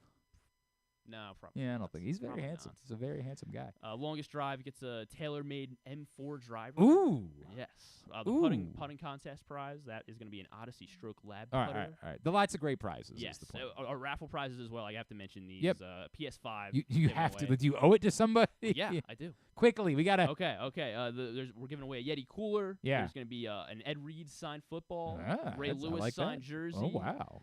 Lamar Jackson signed jersey. And these are just raffle prizes. Yes, that these day. are just Well, raffle prizes. So everyone can win. You don't have to be good at golf for these. Again, how can they? The important part is if somebody says, "I'll come out and play golf," that sounds like a fun way for me to spend my day. What is the next step? You contact myself or Kevin Burnham or Shane Guevara. Best way to contact you. Give your home phone number. Yeah, my phone number. If they want to contact you, 443. I wasn't being serious, but Shane might be the best way. It might be the best way to do it. Shane and Kevin did. They okay, go ahead. How can you reach out to Griffin? 443-821-2144. 443-821-2144, and that's only for it. The only reasons you should be reaching out to Griffin is to sign up to get involved in the golf tournament, or chastise me for messing up the Paul Rabil interview. Really screwed it up today, right? Or yell at him for booking Buster Olney today. Whatever you want to do, reach out to Griffin. A lot of people very mad. Reach out to Griffin. Yes. Go ahead. Have that conversation with him if that's the case. Absolutely. Good? Absolutely. Yeah. North Carolina Panthers. We will, and you said you'll tweet about it? Yes. All right. I will. Good. Send a tweet. We'll try to post it on my Facebook as well, as we'll look to help you guys out. All right. Very cool. Now, Danny, we met you a couple weeks ago. We were down at the University of Maryland, and you were at camp. Yes. And first of all, remind me your story. Where are you from? Where do you go to school? The whole thing. So I'm from Silver Spring, Olney, Maryland, down Yep. in Montgomery County. I am at Good Counsel, Okay. rising senior. That's Kyle Snyder. Love me Stephon some Kyle Diggs, Snyder, gold medalist, Stephon Kendall Diggs, Heaterp, the whole Yep. thing. Yep. I'm just interested in radio, sports broadcasting, maybe as a career, and studying that in college. Now, I believe I told you before, don't do something where you can actually make money. Wow. I did say that, right? You did. But no, I support. I mean, I like a dope did this, so I'm certainly going to support you doing it as well. But I've always loved sports, like from. Do you play any sports? I don't. Okay. Not right Not now, it. just, Right. like, Yeah. Did a little middle school basketball and some stuff. The thing about basketball is you kind of have to be 6'7", or there's just not going to be a path for you. That's kind of the way the sport works. Lucky for me, I was relatively tall for my compared to the other players on the team, so I kind of was a lot taller than everybody else. So the height kind of was to my advantage when I played basketball. I get it. I completely get it. So you are looking to do this. You have any idea of where you want to go to college? Have you started to make those decisions? We're starting to narrow it down. Yeah. I'd like to go to Harvard, Yale, or Princeton. That's what it's going to come down to, right? One of those three. Unfortunately, not. All right. Close though, right? Like Columbia, Dartmouth, or Brown. How about Cornell, UPenn? Those are pretty good ones too, I hear. But honestly, I think. What's the goal? What's the goal for you? Where in your perfect? If money didn't matter, if you could go anywhere in the world to school, where would you want to go? Well, we've looked at college. I was so terrified that he was about to say Duke. I'm just No. absolutely. No, it's gonna be awkward. Okay, Your we're saying dad, I'm gonna have to kick you out of the building, and your dad's out there. It's gonna be so uncomfortable. If we're saying any school, in general, or for journalism, or any school, or just for what you want to do right What now, I wanna everything you do know, the perfect world. would be Where would you be? Maryland College Park. Okay, all right, that's cool. That's Would cool. genuinely believe And that's why you went to the camp? In part, yes, and also it's a good, it happens to be 30 minutes from house and chance to meet people like you and Griffin and other professionals. All right, so it's now a home run. here's the other question. Mhm. When we left that day, yes, what was everybody saying? Were they like, God, those guys are weird. We really had to put up with them for 2 hours. What was the general conversation like after we left for the day? I don't think it was anything too negative. All right. No, too negative. Too All right, negative. I mean, too negative. It was the typical amount of Yeah, negative, just right? typical, Just the normal negative that you school would get, age right? convo. I can accept that. I can accept the normal amount of negative. I would hope that I deal with that with my own kids. I hope my kids are only the normal amount of negative as they get to that age. I think Michael was upset, the guy who you talked about the Titans with, that you didn't you agreed with him. I think you I wanted- did, I think right? you wanted Yeah, full I disagreement. did ultimately end up agreeing with him. No, we had fun that was a fun day. We really enjoyed was that. And people seem to dig it too. We got a lot of fun feedback about that show, which is very different than our typical show. But we got a lot of fun feedback about it. In perfect world, in 10 years, you're doing what? Ooh, I'd like a radio show. Okay. Sports show, radio or television. But I think radio. It's so funny that you say radio because I don't feel like anyone your age listens to the. I don't feel like anyone Griffin's age listens to the radio. But you don't have to worry about the appearance on TV. And all that. Got to tell you that had a big part of why it is that I got into radio. Being on TV. They were like, you gotta. I did when in the infancy of Masson, before Masson was even available, on most cable providers. The radio show that I was on the now, I guess it's not defunct, but it was then known as ESPN Radio 1300 here in Baltimore, was simulcast on Masson. And I remember the first day they were introducing it was with Nita Marks, who now works with ESPN. And the first day she's having her makeup done, and she looks at me, she's like, "Are you going to get your makeup done?" And I was like, and I'm 22 at the time. I'm like, "What?" And I think I came in wearing an ESPN Radio 1300 T-shirt. And I remember one of the Masson people being like, "Do you have something else?" I was like, "What's the problem?" They were like, "You're on television now." I said, "Oh, I don't." What do we do here? They're like, "We're gonna find you another shirt," and they went and found a polo shirt for me. And I was 22. It's I deal with this now with 22-year-olds. Griffin actually, for all the gruff I give him, dresses mostly appropriately for the job. Thank goodness. I work. I was just having the conversation yesterday with the college where I work, where I was like, it is alarming sometimes what I see young people show up to work wearing, and then I'm like, they probably said that about me when I was that age. They probably said the exact same thing about me when I was 22. Like, alarming would have been the word. But yes, it has a lot to do with why it was. Now they're like, we even put the cameras on the radio now. I'm like, I gotta do. That's why I wear hats most of the time. So I don't want to think about it. You are a fan of Dallas Cowboys. Yeah, that's right. I do remember that now. Cockroach. I can't believe we let you come in here. At least it's not the Steelers. I guess I can accept that. It's not the Steelers, so that's all right. That's Dad. The best thing that you have learned as you have, you clearly are someone who really wants to do this. You sought us out afterwards. You asked to come in and shadow us and learn. What's the best thing you've learned so far? What maybe has been the thing that you've soaked up the most as you started this journey? I think it's interesting talking to people and how people suggest that you talk to other people, figure out how they got started, reach out to contact them, and how people will actually be a sponge. willing to share information with you. Like nobody's I have to apologize. I probably had 10 campers reach out to me about doing different, and I just don't. I run out of. I've got a lot of things going on. My brain, it's scatterbrained. I deal with that constantly, right? So I can't always get back. But I'm not mad at them. And I want you to follow up. Like, I want you to stay on me. It's just you're going to have to hit me at the right day where I have 5 minutes where I can say, I'm not thinking about the 16 jobs that I have. I can spend a couple minutes doing this. I'm not bothered by it. I'm happy to talk to you and try to help you out in this process. And you'll find overwhelmingly that's how Johnny Holiday was with me, the legendary voice of Maryland sports. When I was a kid, Johnny Holiday said, this is my phone number. Call me. And I was like, really? You, Johnny Holiday? Like, really? He said, yes, call me. And I did.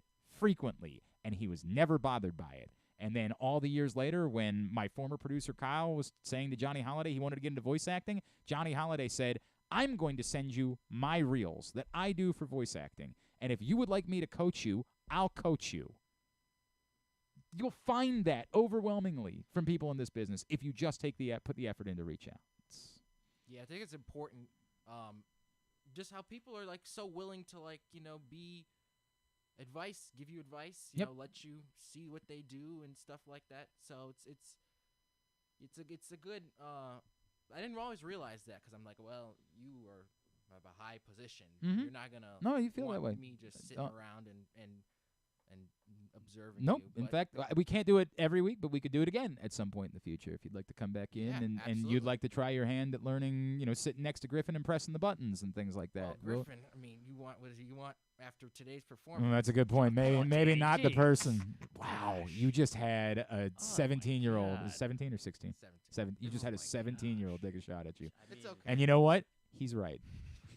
Good job, Danny. This is unbelievable. Good job. Now, this is before I decide if you're welcome around here anymore. It's the Cowboys. Please tell me it's not also the Yankees and the Lakers. Oh no! All right, thank God. No, all right, no. we can be cool. We can be cool Okay. then, because that was going to ruin everything. Danny, I'm rooting for you. Would love to have you in again. I know you're going to have to go back to school here in a little bit, but if we find a way to make that happen, that you can come in and learn more about how to press the buttons. And how we do things around here, we'd be happy to do that. And if you've got ideas for us and how you can be involved, pitch them to me, all right? Yeah, thank you guys for letting me come in. I really, really appreciate it. Absolutely. We're glad to have you, man. And if you want to stay there for a second and maybe you can bail me out as we get into Tidbit, because sometimes I struggle. Tidbit of the day is brought to you today by Superbook. We are proud to be partners officially with Superbook, and they are offering Glenn Clark Radio listeners and supporters a great up to $250 first bet match. I say that because I want to make it very clear. If your first bet is $250, you're going to get $250 in a first bet match if you lose that first bet.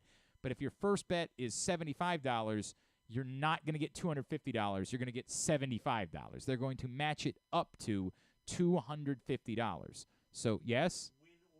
Win or that's right. Thank you. Win or you know what? That's a great point. Win or lose. So even if you win, you're still getting that free bet back to you. Imagine. It's pretty good. I think I said that incorrectly another time this week too. But I said that earlier in the week. I'm like, you could bet, win it, and then you still have all those free bets left. It is. I can't imagine an offer like this. I don't know what they're doing. Frankly, I know we're partners now, and so I probably shouldn't question them and just say, thank you, Superbook. You are the best. But frankly, I think it's insane. I think it's a terrible business idea. But I'm glad they're choosing us to work with. Glenn Clark 23, GLENNCLARK. Glenn Clark 23 is the code. Superbook.com, the Superbook app. They are here in the state of Maryland. We are happy to be partnered up with them. And as I said earlier, in the next print issue of PressBox, you'll read more about some of the NFL futures bets that I put in on the Superbook app that I am excited about. I put a Ravens bet in. I think I'll tell you. I went over 10 wins for the Baltimore Ravens. Get out! Over 10 wins. Over 10. Over 10 wins for the Baltimore With the Ravens. Bengals in the division? Was it over 10.5 or no, over 10? over 10 So even. 10 pushes. So 10 pushes, exactly right. So I feel pretty good about that. If it was 10.5, I don't know that I would have done it. But at 10, I felt good that I'm either winning or pushing. As I said, if Lamar Jackson had been healthy, they would have done this there's not a year that they wouldn't have reached the 10-win mark, including years where there were only 16 games. So I feel pretty good about the idea that I don't think he's going to end up with a third straight season of a season-ending injury. I'm going to feel really stupid when you pull this audio back in November. Write this down again. Right? But I did. I put it in over 10 wins bet for the Baltimore Ravens because I feel pretty good about worst-case scenario being a push. So that's something that I did with Super. Who are some Cowboys fan coming in? Good luck. What the hell would you know about winning? They did all that before you were born. Well, you were not alive when the Cowboys I do an won. over 10 win. Not I can't gamble, but Right, correct. Want to make that abundantly clear. let's We're just be not clear. doing that. But Maybe I predict that the Cowboys will win over 10 games this season. Not 12, just 11. Okay. Well. Okay. I mean, if you're basing that on the fact that there's no teams in the NFC, then I'll listen to you. But that's what it is. All right. What we got? Before it's a bit, Tim did chime in shortly after the Buster Olney conversation. He said, "We don't hate Buster Olney. I don't know if this is Tim in Bel Air or not. It's just Tim on YouTube." Okay. But he did chime in. We don't hate him. We just think he doesn't know what he's talking about. What about other teams trading their top players for prospects? Is that compromising, like at the trade deadline? Like, is that compromising the integrity of the game? Again, by the way, Buster is responding to Orioles fans that have responded to our interview. That's the way it goes. So he pulled out a column that he wrote and was very much, it was all about him having an issue with tanking. And he did call out it's weird because somebody else found this thing. I don't know. Maybe there's been different layers to but he is defending himself as Orioles fans are coming for him today. And he shared a column that, my opinion, it's a bad idea for anybody within the institution of baseball to endorse getting good draft choices as a good thing. The reality is that seasons play out. Some club executives, and this had nothing to do with the Baltimore Orioles. This was about the Astros. So, I do have to give him that, right? Like, I have to give him that he has presented some evidence of consistency about the topic. And as I said, we fundamentally agree that it's not a good thing for there not to be 30 teams that are trying. Right? Like, now, again, that doesn't mean that I was opposed to the Orioles doing what they did. I was in favor of it because as the rules existed, it showed benefit.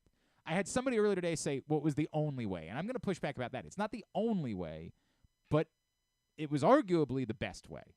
And what you're seeing is kind of evidence of that. Exactly right. Jack Flaherty made his Orioles debut yesterday. He became the second Orioles pitcher, the second pitcher in Orioles second history. Oriole named Flaherty. Yeah. Is that true? I guess that would be true. I don't know if there was one before Ryan. I couldn't He is tell the you. second pitcher in Orioles history to retire 15 consecutive batters in his debut with the team. Who was the really first? wanted me to? Who was the first?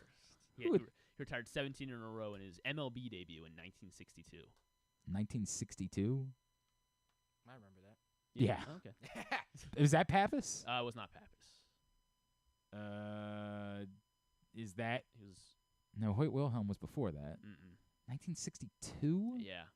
That's I don't really. I've got now. I got to think of. But now I'm trying to think of who was on the '66 Orioles team and figure out which one of them. This is going to take. Okay, you want me to give it to you? No, I don't want you to give it to me yet. All right. Was it Steve Barber? Not Steve Barber. Was it? Do you happen to know if it was somebody who was on the '66 Orioles team? Because I don't know a lot. Is the answer again Dick Hall by chance? No, it's not Dick Hall. It'd be amazing if it was back-to-back Dick Halls. Was it McNally? It was Dave McNally. Okay, all right. Dave McNally in 1962 Okay. retired 17 straight in his debut. Okay. With the team and the league. Ohtani did it all last night. He had 2 hits, he had 2 walks, he had a home run, a stolen base. Hot take. Shohei Ohtani's good. 4 Listen to you over there. Yeah, 4 scoreless innings pitched. What are you, Buster Olney? Yeah. First player ever to reach base safely 4 times, hit a home run, steal a base, and not allow a run on the mound in the same game. And the Angels lost. That's the funny part. It's tungsten arm O'Doyle, baby. I mean, it's just what it is. All tungsten arm. DeMarcus Ware is going into the Pro Football Hall of And Fame. apparently singing the national anthem. Yeah, I didn't sure hear as hell it. did not watch the I game didn't last night, hear but I it. saw that on Twitter that he know. sang the national anthem. Apparently wasn't bad. Yeah. He is 9th all time in sacks in NFL history. Okay. And he is going to the Hall of Fame this weekend. Can you name? Well, this is difficult because they never went back over. Like, this is only from when sacks became 82, an official 82, stat yes. because they never went back and tried to figure out. Okay, so Reggie White. Reggie White is number 2. He's number 2? Number 2. Oh, I thought he was number 1. So, Bruce Smith, right, is number 1. Bruce Smith is number 1. 200 sacks. Nice, clean, even number. 200 for Bruce Smith. 198 for Reggie White. Now it gets tricky, right? They're all Hall of Famers. There are 2 that are not Hall of Famers. It's because they're not eligible. Yeah, until they next will year. be. Lawrence Taylor. Lawrence Taylor is not in the top 10. Wow. What? Active player. Are you sure? No. Yeah, I mean, yes, I'm sure. He had 132 and a half. DeMarcus Ware had 138 and a half. J.J. Watt. Not J.J. Watt. Michael Strahan. None of them are active, no. Michael Strahan is in the top 10. He had 6, or he's 6th. 141 and a half. How many am I trying to get? 8? The top 8. Yeah, I'll give you the top 8. All right. 3, 4, 5. Come on, man. You're supposed to be helping me out here. What are you doing over there? Terrell Suggs. Terrell Suggs. He had a half sack more than DeMarcus Ware. 130. Yeah, take that, DeMarcus Ware. You think you're so great? Cowboys. Yeah, the Ravens. Once upon a time, it's so funny because I remember doing this show with Kyle one day. Once upon a time, it was like not a guarantee that if you put together like a ton of sacks that would get you into the Hall of Fame. Like it's wild how that was a real thing for a. I'm trying to give a couple examples, like guys that had a significant number of sacks. I want to say like Leslie O'Neal. How many sacks did Leslie O'Neal have? He also have? had 132 and a half as well with Lawrence Taylor. Leslie O'Neal is not in the Hall of Fame. 132 and a half sacks. Yeah. Not in the Hall of Fame. It's like for whatever reason, it's only in like more recent years, and yet we haven't gone back and figured that out with Leslie O'Neal. It's bizarre. Like, I have no doubt that Terrell Suggs is going to get into the Hall of Fame and probably as a first ballot guy. Probably. I mean, like, I would assume. But, I mean, 2025 is when he's first. It's always weird with the Pro Football Hall of Fame and the first ballot, but, like, I think he'll be a first ballot guy. But Leslie O'Neal is not in the Hall of Fame. Let me double check and make sure that hasn't changed and that I just didn't. I can it's like I guess it's possible. You're hoping to see a name that. You mean Joe Green? Is he top 8? Not Joe Green. Not Joe Green. No. There is a Green though. Yeah, but Leslie O'Neal's not in the Hall of Fame. 132 and a half sacks, and he's not in the Hall of Fame, and nobody talks about it. Like it's not like he's the hot name on next year's ballot. 100 and how many did Lawrence Taylor have? Lawrence Taylor also he had the same amount as Lawrence Taylor. What are we doing? What is that? You explain that. Tell me why that's the case. Me? Yes. I don't know. You couldn't possibly. It's bizarre. And LT's like the greatest. They say he's the greatest defensive player of all time. Joe Green not on the list because he played before 1982. So. Anyway. But there is a Green on the list. That was my. There is a. Well. Yeah. It's all on you, Glenn. Kevin Green. Kevin Yeah, Green. Kevin yes. Green. Kevin Green. Kevin yes. Green. Yep, 100%. All right, so I need 160 for 3 Kevin more still. 3 Jesus more. Christ. Come on. Nobody who's active. This guy will be eligible. John Randall. John Randall is just outside the top 9 here. He is right behind DeMarcus Ware with 137. Does Peppers make Peppers? Julius Peppers is on the list. Nice. Very well done. There you go. Top 4, 159 and a Checking half in. for Julius Peppers. He'll be eligible next year for the Hall of Fame. Boy. Yikes. Is a longtime Viking, went into the Hall of Fame in Chris Dolman. Chris Dolman. Thank you. Yes, Chris Dolman. Was once the late Chris Dolman, who was actually a guest on this show. Really? It was very random. Like somebody reached out to me, would you have Chris Dolman? I'm like, to talk about what? They're like, to promote something. I was like, all right, Oh, God, it's 12:34. We got to go. Yeah, All right, who's the last one? Last one is Jason Taylor. Oh, we should have gotten that. Jason Taylor. We should have gotten that. Very good. Tubular is brought to you by your local Toyota dealer. BuyAToyota.com. The Toyota Tacoma comes in a range of models and trim lines, so you can choose the perfect Tacoma to reflect your unique personality and driving habits. Check out BuyAToyota.com for deals on new Tacomas from your local Toyota dealer today. Here's what's coming up this weekend. Of course, Orioles Mets tonight. Dean Kramer, David Peterson, 7 o'clock on Masson. Tomorrow, Kyle Gibson against TBD because the Mets got rid of all their pitchers. That's 7 o'clock as well on Masson. Sunday, 1:30 on Masson and also, I believe, MLB Network. Yes, in the rest of the country. Jose Quintana and Kyle Bradish on Sunday at 1:30.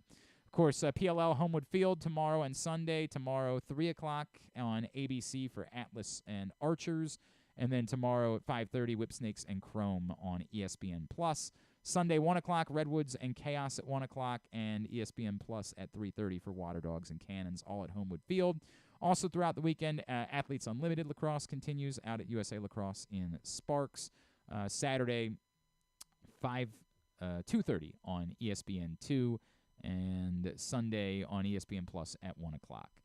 Also this weekend, the Pro Football Hall of Fame induction ceremony with DeMarcus Ware and wait, is Jason Taylor also this year, too? Or Zach Thomas. That's the Dolphin that's part of this year's class. Yeah, Jason Taylor's already in. That is Saturday. No, it's... Should be, right? Yes, it's Saturday on ESPN and NFL Network at 12 o'clock. The U.S. women into the knockout round. Nobody feels good about it. Sunday morning, Fox against Sweden. They're really good. 5 a.m. on Sunday morning. Instead of a normal time because they lost. They didn't win the group. So that's what it is. I'll be awake at 5 o'clock on Sunday, but I'll be serving breakfast at the shelter. So I don't think I'll be able to. I'll listen to the radio. Yeah, I'll try to what I'll really try to do is put my phone up somewhere where I can look over every now and then in order to watch it. WWE SummerSlam is this weekend. That's very big. Logan Paul. Yeah, that's true. He is involved against Ricochet. That's Saturday night at 8 on Peacock. Everything else, and the Ocho continues throughout the day on ESPN2. Everything else you can find at GlennClarkRadio.com. Anything non-sports-wise? Not a whole lot going on this weekend. Netflix has a new baking show where terrible bakers are going to compete in a baking competition, and try to get better, I think, as the season progresses.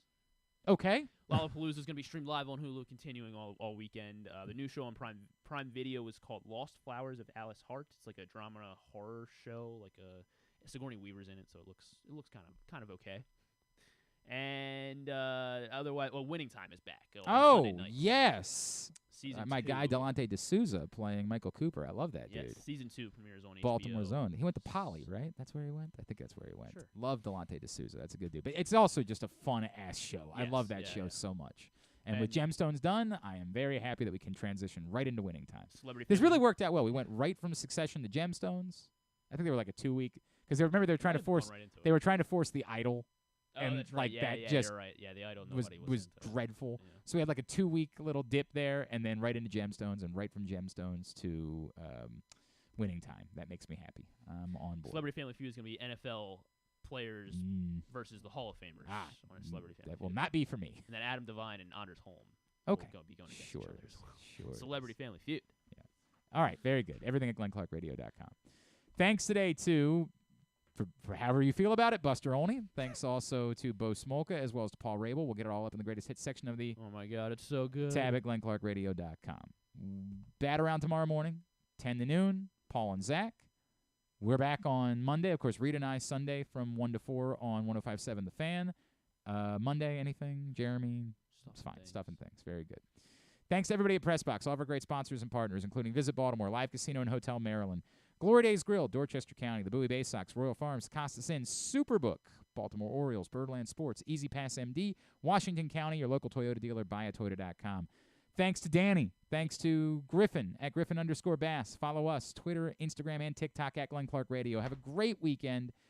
Go Birds. Duke sucks.